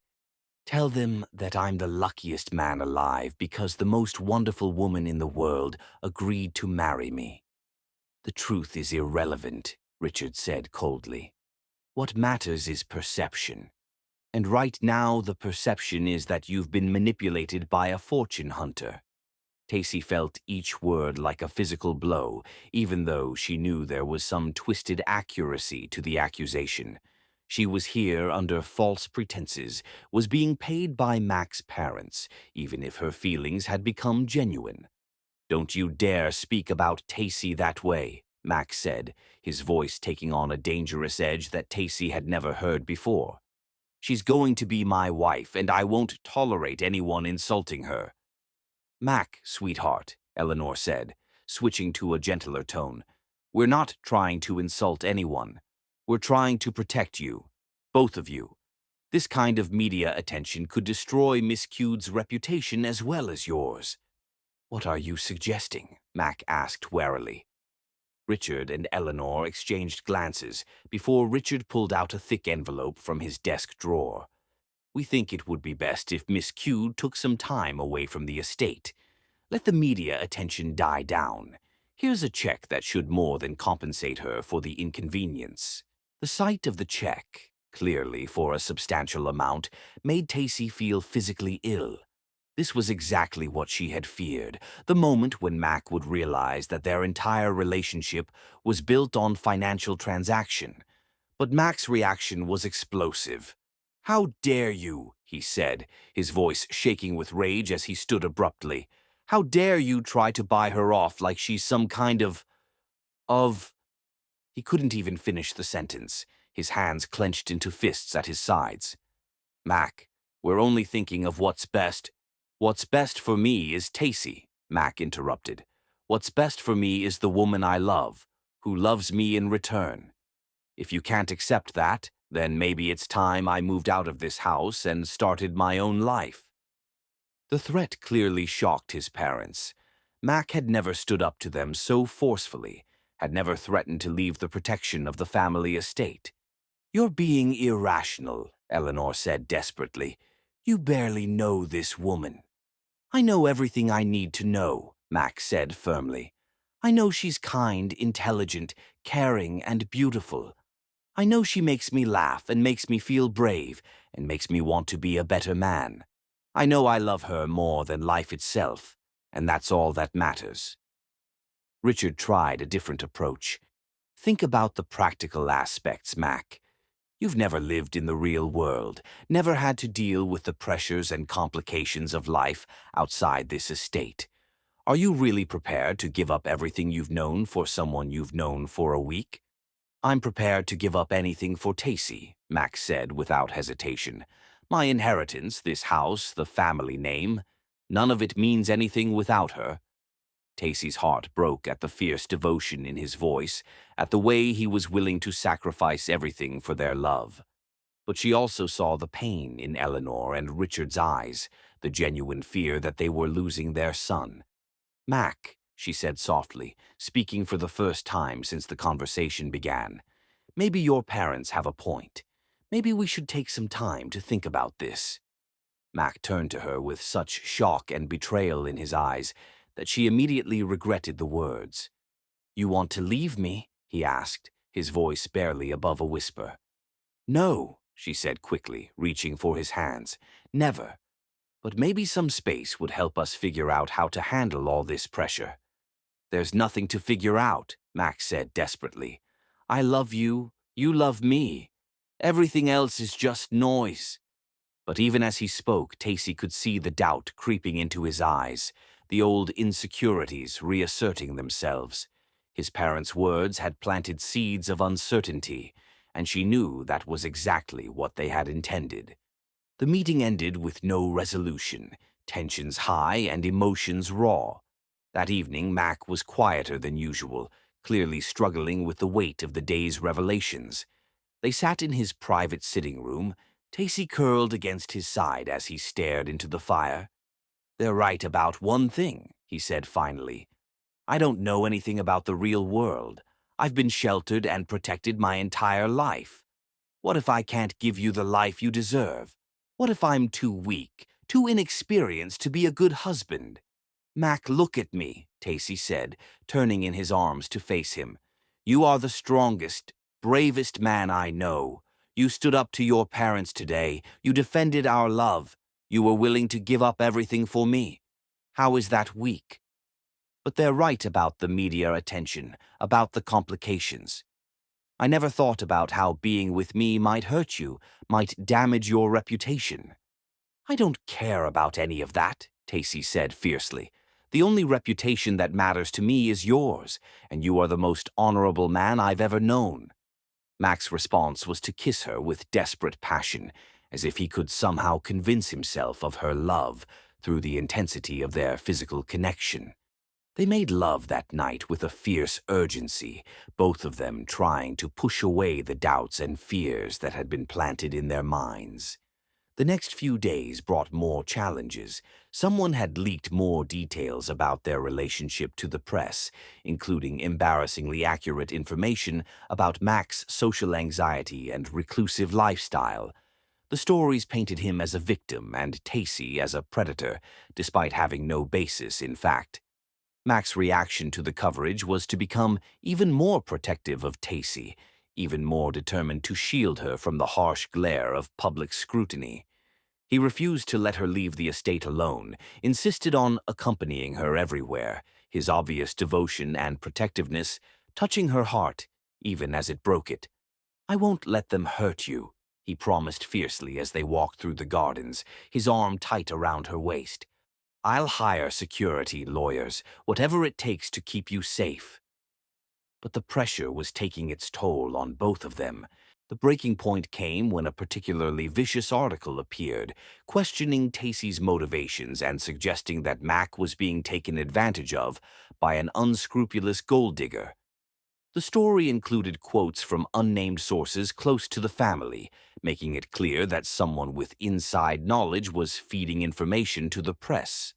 Mac read the article in stony silence, his face growing paler with each paragraph. When he finished, he carefully folded the newspaper and set it aside. They're never going to stop, he said quietly. As long as we're together, they'll keep attacking you, keep trying to destroy your reputation. I don't care, Tacy said desperately. Let them write whatever they want. I love you, Mac. That's all that matters. It matters to me, Mac said, his eyes filling with tears. I can't bear the thought of you being hurt because of me. Maybe my parents are right. Maybe it would be better if we waited, if we took some time apart to let things calm down. The suggestion hit Tacy like a physical blow. You want to break our engagement? I want to protect you, Mac said, his voice breaking. Even if it kills me to do it. Tacy's response was to pull him into her arms, holding him tight as he broke down completely, his body shaking with sobs of grief and frustration. No, she said firmly. I won't let them win. I won't let them destroy what we have. That night, she made love to Mac with desperate passion, trying to remind him of what they meant to each other, trying to rebuild his confidence with her touch and her words. "You are everything to me," she whispered as they moved together in the darkness. "Nothing they write, nothing they say can change that. I choose you, Mac. I choose our love.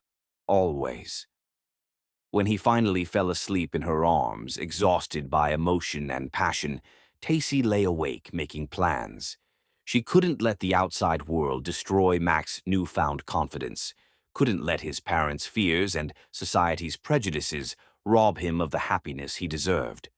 The next morning, she made a decision that would change everything. "I want to hold a press conference," she announced at breakfast, her voice calm and determined. "I want to tell our story, the real story, to anyone who will listen." Mac's eyes went wide with panic. "Tacy, no. You can't. The attention, the scrutiny." "Let them scrutinize," she said firmly. "Let them see how much we love each other, how real this is. I'm not ashamed of our relationship, Mac. I'm proud of it. Proud of you. But what if they ask hard questions? What if they try to make you look bad?" "Then you'll be right there beside me," Tacy said, reaching for his hand. "We'll face them together, just like we'll face everything else in our lives." The idea terrified Mac, but Tacy could see the appeal of it too. The chance to finally tell their side of the story, to show the world that their love was real and pure and worth defending. "Together?" he asked, his voice small but hopeful. "Together," Tacy confirmed. "Always together."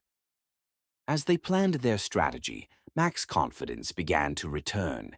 The idea of fighting back, of defending their love publicly, seemed to awaken something in him, a strength he didn't know he possessed. "I love you," he said that afternoon as they practiced what they would say to the press, "for making me brave enough to fight for us." "You were always brave," Tacy replied. "You just needed to remember it." The press conference was scheduled for the next day, and as they prepared for what would be the most challenging day of their relationship so far, both of them knew that their love was about to face its greatest test. But they also knew they would face it together, and that made all the difference. Chapter 8. Building Dreams Together. The morning of the press conference dawned bright and clear, as if the universe itself was offering encouragement for what lay ahead. Tacy woke early to find Mac already dressed, standing at the window of their bedroom and staring out at the garden where they had first kissed. "Having second thoughts?" she asked softly, moving to slip her arms around him from behind. "About the press conference, yes. About you? Never." He leaned back into her embrace, drawing strength from her presence. "I keep thinking about what you said yesterday, about being proud of our love. I want to feel that way too. I want to stand up in front of the world and tell them how lucky I am to have you." The press conference was set for 2 o'clock in the estate's main drawing room. As the hour approached, Mac's anxiety was nearly overwhelming, but beneath it burned an unshakable determination. He wore his finest suit-like armor, wanting to project dignity and strength for the cameras. "You look magnificent," Tacy assured him as they prepared to face the media storm. "Just remember, we're not defending anything. We're sharing the most beautiful love story ever told." When they entered the drawing room, hand in hand, camera flashes exploded like lightning. Mac flinched at the assault but straightened his shoulders, drawing strength from Tacy's unwavering presence beside him. The questions came fast and vicious, designed to draw blood. But something extraordinary happened as Mac began responding. Instead of the stammering, terrified man he had always been around strangers, he spoke with quiet authority about his love for Tacy, his voice growing stronger and more confident with every word. "Miss Cude, what do you say to accusations that you're only interested in Mr. Bauman's money?" one reporter called out. Tacy looked directly into the camera as she answered. I say that anyone who truly knew Mac would understand that his money is the least interesting thing about him. He's kind, intelligent, talented, and has the most beautiful heart of anyone I've ever met. I fell in love with the man, not his bank account. Mr. Bauman, your parents have expressed concerns about this relationship. How do you respond? Mac's hand tightened on Tacy's as he answered with surprising steadiness. My parents love me and want what's best for me. What's best for me is Tacy. She's made me happier than I ever thought possible, braver than I ever imagined I could be. I hope in time my parents will see what I see, that she's the best thing that's ever happened to our family. The questions continued for an hour, but gradually the tone shifted. Something about Mac's obvious sincerity, his genuine love for Tacy, seemed to win over even the most skeptical reporters. When one journalist asked about their wedding plans, Mac's face lit up with such pure joy that several people in the room actually smiled. We want a small ceremony, he said, something intimate and meaningful, surrounded by the people who matter most to us. Tacy has made me understand that the best things in life aren't about grandeur or show. They're about love and connection and building something beautiful together. After the press conference, Mac was exhausted, but exhilarated. I can't believe I did that, he said wonderingly as they retreated to their private apartment. I can't believe I actually spoke to all those people without falling apart. I can, Tacy said, pulling him down for a passionate kiss. You were magnificent, so strong, so articulate. I was so proud of you. The coverage of their press conference was overwhelmingly positive. The genuine love between them was impossible to deny, and Mac's obvious transformation from reclusive heir to devoted fiancé captured the public's imagination. Within days, they were being hailed as a fairy tale romance, with supportive messages pouring in from around the world. Eleanor and Richard's reaction was more complicated. They watched the news coverage in silence, their expressions unreadable. Finally, Eleanor spoke. I have to admit, she said slowly, you handled that beautifully, Mac. Both of you. You don't sound entirely pleased, Mac observed, his arm protectively around Tacy's waist. I'm proud of you, Richard said gruffly, but I'm also terrified. You've opened your private life to the world, son. There's no going back from that. I don't want to go back, Mac said firmly. I want to move forward, with Tacy toward the life we're going to build together. Over the following weeks, that life began to take shape in ways that amazed them both. Mac threw himself into planning their wedding with the same passionate intensity he brought to everything that mattered to him. But more importantly, he began to engage with the world beyond the estate in ways he never had before. I want to see where you grew up, he announced one morning. I want to meet your friends, see your apartment, understand the life you had before you came here. The trip to Tacy's neighborhood was Mac's first venture into the wider world in years, and Tacy watched him nervously as they drove through streets that were a far cry from the manicured perfection of his estate. But Mac's reaction surprised her. Instead of fear or discomfort, he showed genuine fascination with everything he saw. It's so alive, he said wonderingly as they walked through the bustling market near Tacy's apartment building. All these people living their lives, working, laughing, struggling. It's beautiful. Tacy's friends were initially suspicious of the wealthy man who had swept their friend off her feet, but Mac's obvious nervousness and genuine desire to fit in won them over quickly. He listened intently to their stories, asked thoughtful questions about their lives, and by the end of the evening, they were treating him like family. He's not what I expected, Tacy's best friend Monica confided as they prepared to leave. He's so real, so genuinely sweet. I can see why you love him. The transformation in Mac was remarkable. Each new experience, each person he met, seemed to add another layer of confidence to his growing sense of self. He began talking about traveling, about seeing the world beyond his sheltered existence. "I want to take you to Japan to see the cherry blossoms," he said one evening as they planned their honeymoon, "and to Norway for the northern lights. All those places I used to dream about, I want to see them with you." Their physical relationship continued to deepen as well. Mac's initial innocence had given way to a passionate confidence that took Tacy's breath away. He worshipped her body with an intensity that spoke of his deep gratitude for her love, his amazement that someone so wonderful could be his. "I love watching you discover yourself," Tacy whispered one night as they lay entwined after particularly passionate lovemaking. "I love seeing you become the man you were always meant to be." "I was nothing before you," Mac replied, his hands tracing reverent patterns on her skin. "Just a scared boy hiding in a mansion. You've given me everything: courage, purpose, a reason to become worthy of your love." They began making concrete plans for their future together. Mac established a charitable foundation focused on healthcare accessibility, with Tacy as its director. They toured potential locations for medical clinics, met with doctors and nurses who shared their vision of bringing quality healthcare to underserved communities.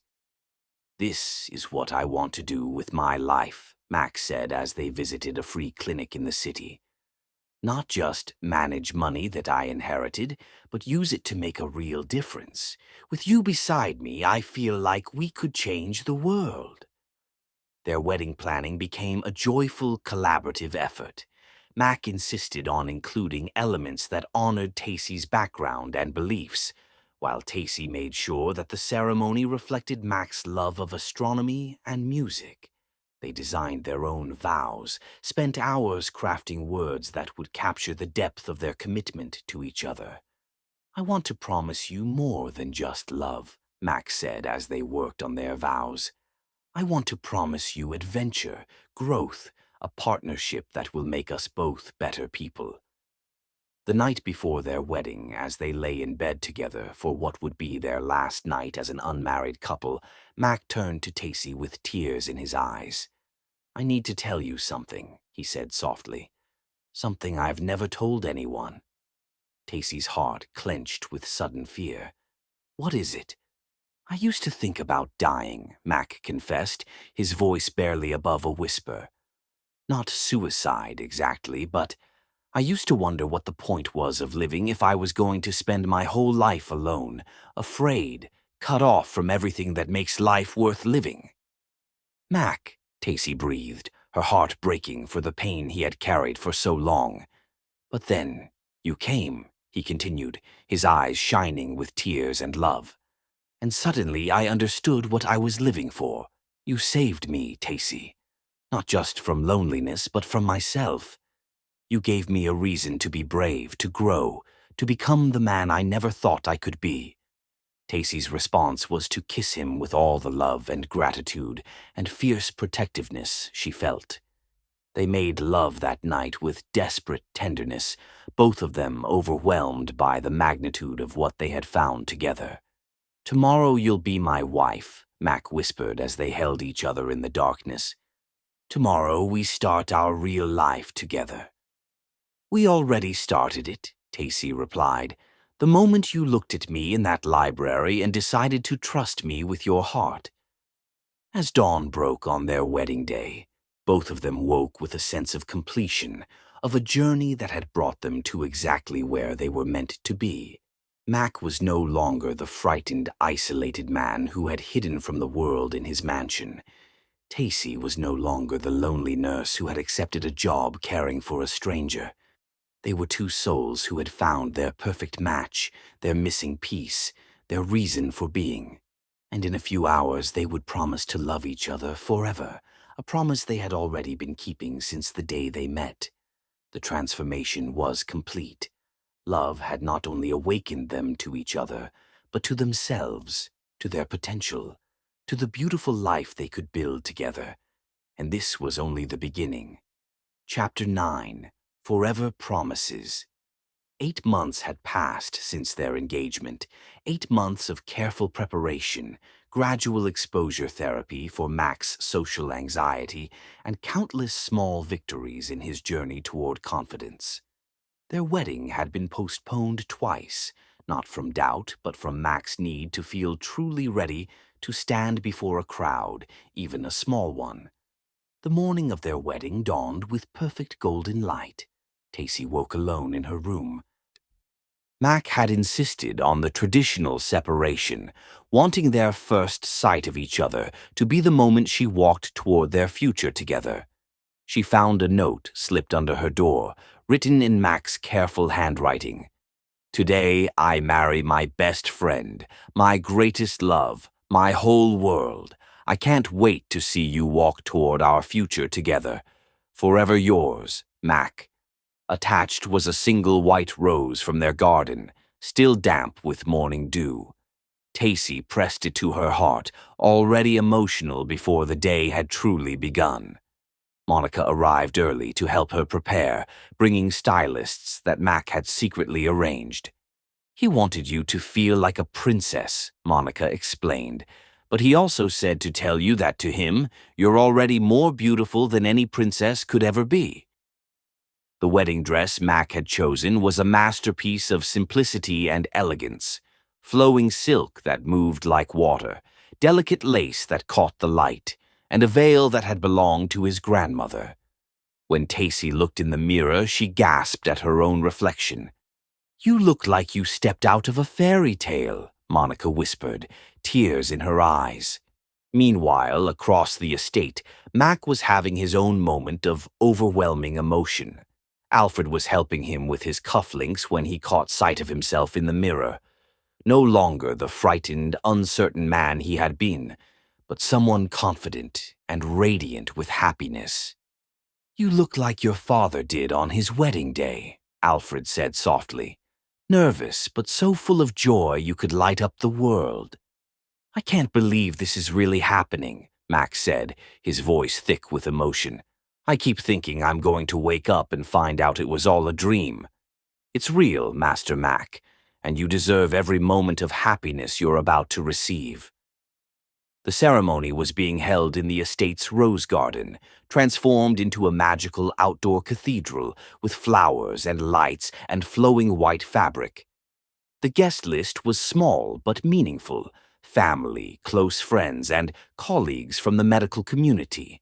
As guests took their seats, Max stood at the altar with tears already flowing. Despite all his progress, he still felt overwhelmed by the attention. But this time the anxiety was manageable, tempered by overwhelming joy and the certainty that Tacy would soon be his wife. When the garden doors opened and Tacy appeared, Max carefully maintained composure nearly crumbled. His hands trembled slightly, a remnant of his old nervousness, but his smile was radiant and confident. She was so beautiful, so radiant, that for a moment he forgot how to breathe. But it wasn't just her physical beauty that overwhelmed him. It was the love shining in her eyes, the smile meant only for him, the way she moved toward him as if he were the only person in the world. Tacy had asked her elderly neighbor, Mrs. Patterson, to walk her down the aisle, the woman who had been like a mother to her. As they moved slowly through the rose petals scattered on the path, Tacy's eyes never left Mac's face. He looked magnificent in his tailored black suit, his green eyes shining with tears and love and wonder. This beautiful man who had been so afraid of the world was now standing confidently before their friends and family, waiting to promise her forever. When Mrs. Patterson placed Tacy's hand in Mac's, he lifted their joined hands to his lips and kissed her fingers gently. "You're so beautiful," he whispered, his voice shaking with emotion. "So perfect. I love you so much." The ceremony began with words about love and commitment, but everyone present could see that Mac and Tacy were lost in each other, their own private world of overwhelming emotion and joy. When it came time for their vows, Mac went first, his voice clear and powerful, despite tears flowing freely down his face. "Tacy," he began, his emerald eyes blazing with devotion, 6 months ago, I was drowning in darkness, suffocating on fear, dying slowly in isolation. Then you exploded into my world like sunlight after endless winter, and everything changed forever.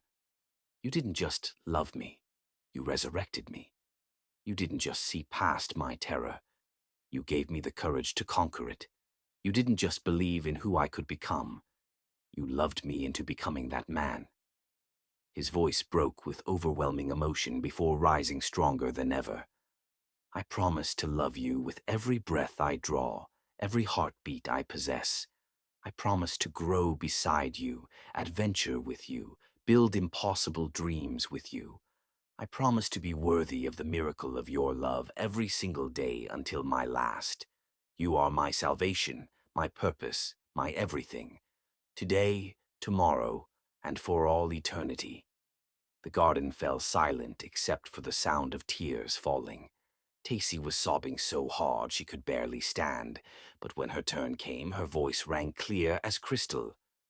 "Mac," she said, "when I first met you, I thought I was there to take care of you. I had no idea that you were going to be the one to heal me. Your gentleness showed me what true strength looks like. Your innocence reminded me what pure love feels like. Your courage in opening your heart to me gave me the courage to open mine to you." She paused to wipe away tears before continuing. "I promise to love you not just for who you are today, but for who you're still becoming. I promise to stand beside you as we face the world together, to support your dreams and share in your adventures. I promise to cherish your beautiful heart, to protect your gentle soul, and to spend every day of my life making you as happy as you've made me. You are my greatest love, my dearest friend, my partner in everything, forever and always." When the minister pronounced them husband and wife, Mac was already reaching for Tacy before the words, "You may kiss the bride," were spoken. Their kiss was passionate and desperate and filled with so much love that everyone watching felt like they were witnessing something sacred. "My wife," Mac whispered against her lips, as if testing the words. "My beautiful wife." "My husband," Tacy replied, her heart so full she thought it might burst. "My wonderful, amazing husband." The reception was a joyful celebration of their love. Mac, who had never danced with anyone in his life, waltzed with Tacy as if they had been dancing together forever. He couldn't stop touching her, her hand, her face, her waist, needing constant reassurance that she was really his. During dinner, Mac stood to give a speech that had everyone in tears. "I used to think that love was something that happened to other people," he said, his arm around Tacy's waist. "I thought I was broken, that I would spend my life alone. But Tacy showed me that love isn't something you find. It's something you build day by day, choice by choice, moment by moment. She chose to love me when I couldn't love myself. She chose to stay when it would have been easier to leave.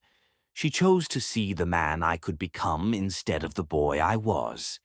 He turned to look at Tacy, his eyes shining. "My darling wife, you have given me everything: love, courage, purpose, hope. I will spend the rest of my life trying to give you even a fraction of the happiness you've given me." As the evening wound down, Mac and Tacy prepared to leave for their honeymoon suite, Mac's observatory, transformed into a romantic retreat with flowers and candles and silk drapes. "Are you ready, Mrs. Bauman?" Mac asked softly as they prepared to leave the reception. "I've been ready for this my whole life," Tacy replied. "I just didn't know it until I met you." Their wedding night was magical beyond words. They made love with desperate passion and infinite tenderness, both overwhelmed by the significance of their promises, the depth of their connection, the sheer joy of belonging completely to each other. "I can't believe you're really mine," Mac whispered as they lay entwined afterward, the stars visible through the glass ceiling above them. "I can't believe I get to wake up next to you every morning for the rest of my life." "Believe it," Tacy said, pressing soft kisses to his chest. "We're married, Mac." We're really, truly married. Nothing can separate us now. They spent their honeymoon traveling to all the places Mac had dreamed of seeing. Japan for the cherry blossoms, Norway for the northern lights, Italy for the art and architecture. But more than the destinations, it was the journey itself that mattered. Watching Mac experience the world for the first time, seeing his wonder and excitement and growing confidence filled Tacey with indescribable joy.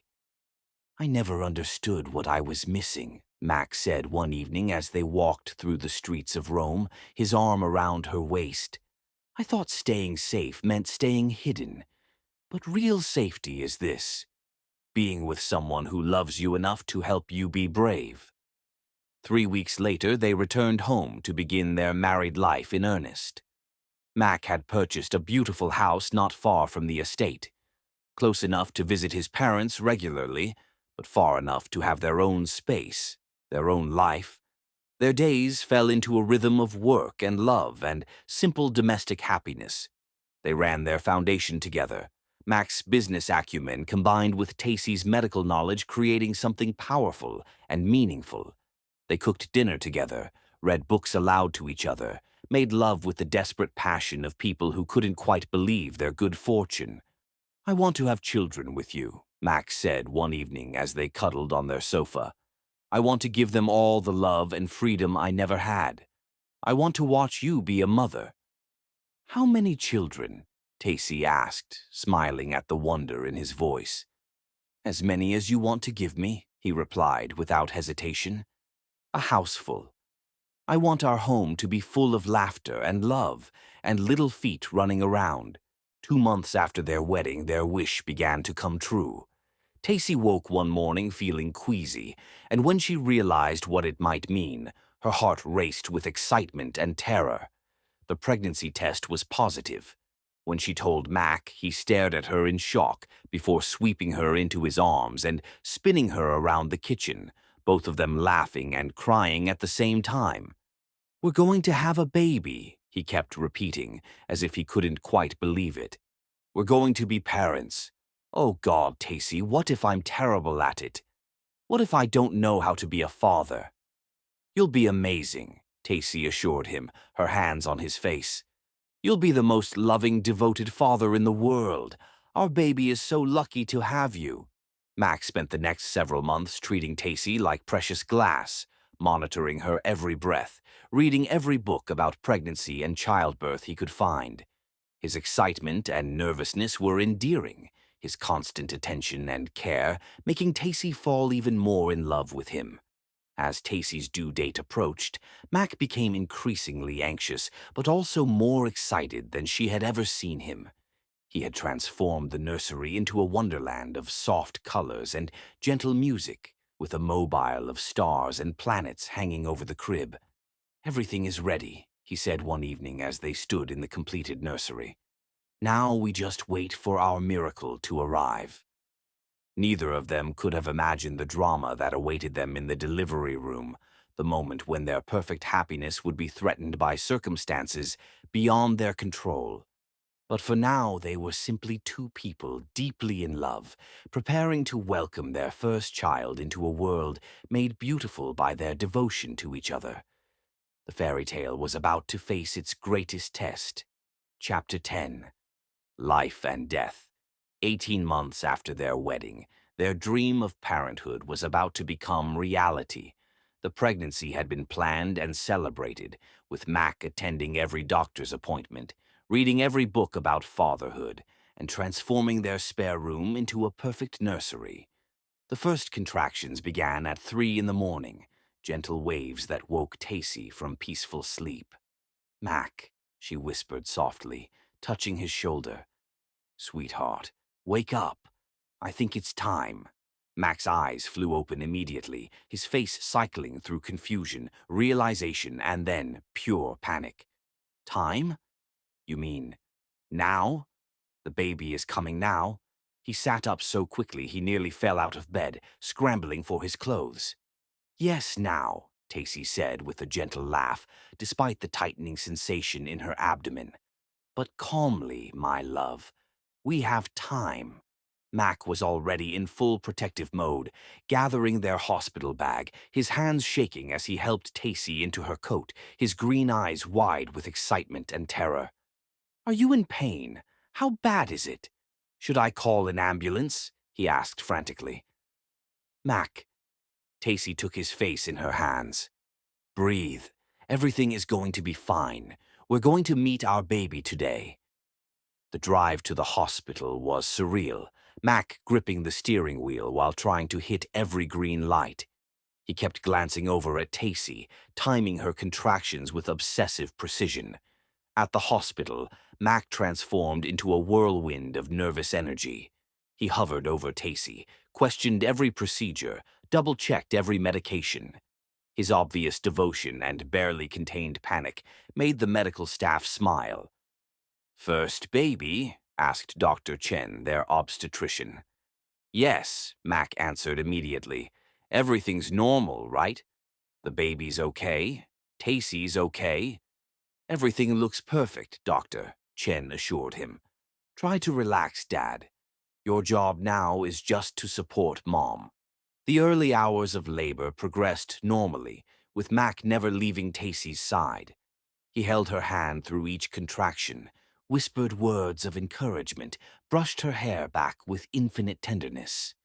"You're so strong," he murmured. "So incredibly strong. I love you so much, Tacy." "Tell me about the stars," Tacy gasped between contractions, seeking comfort in his voice. Mac's face lit up despite his worry, and he began painting pictures with words about constellations and galaxies, his voice providing steady anchor as the hours passed. As the labor intensified, Mac's nervousness reached new heights. He paced when Tacy didn't need him, questioned every decision, and nearly fainted when the epidural needle appeared. "Mac, sit down," Tacy finally said. "You're making everyone nervous." "I can't sit down," he said, running his hands through his disheveled hair. "What if something goes wrong? What if I can't protect you?" But as the minutes dragged by, everything went catastrophically wrong. The baby's heart rate plummeted despite every intervention, and Dr. Chen's face transformed into a mask of grave concern. "We have a critical emergency," she announced tersely. "The umbilical cord is wrapped around the baby's neck multiple times, and your wife is hemorrhaging severely. We need to get this baby out immediately and stop the bleeding." Mac's world tilted sideways. "Are they going to be okay?" "Tell me they're going to be okay." "I won't lie to you," Dr. Chen said as nurses rushed around them with equipment. "This is extremely dangerous for both mother and baby. The next few minutes are critical. We're going to do everything in our power to save them both, but I need you to understand how serious this is." Mac felt like he was drowning. "What can I do? There has to be something I can do." "Pray," Dr. Chen said simply as she prepared for emergency procedures. "And trust us to fight for them." Mac collapsed into the chair beside Tacy's bed, his face in his hands as sobs racked his body. "Please," he begged, looking up at Dr. Chen with tears streaming down his face. "Please don't let me lose them. They're my whole world. I can't live without either of them." The next few minutes became an eternity of pure hell. Mac held Tacy's trembling hand, while Dr. Chen and her team waged war against death itself, their voices urgent but controlled as they fought with everything they possessed. Mac prayed with desperate, innocent faith that shook the heavens, offering his soul, his fortune, his very existence to any power that would listen. "Please," he sobbed over and over, his tears falling like rain onto Tacy's hand. "Please don't take them from me. I'll give you anything, everything I am, everything I own. Just let them both live. Please, God, please." His pure, broken-hearted faith seemed to inspire the medical team to superhuman efforts. They attempted procedures that defied logic, took risks that shouldn't have worked, pushed beyond every limitation.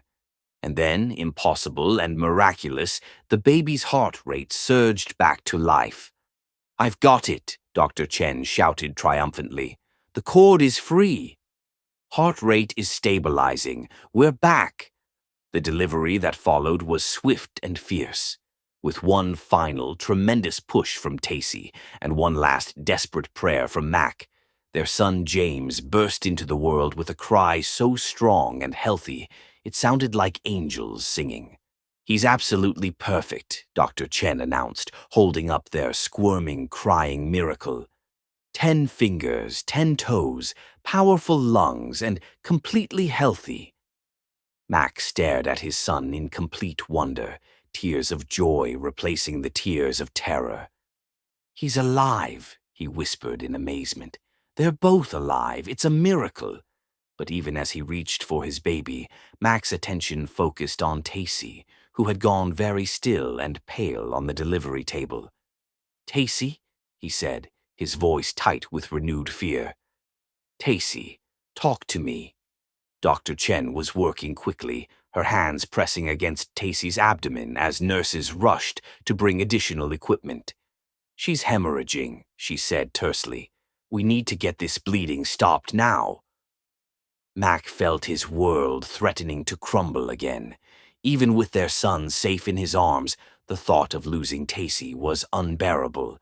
"Do something," he pleaded. "Please, she has to be okay. She has to see our baby grow up."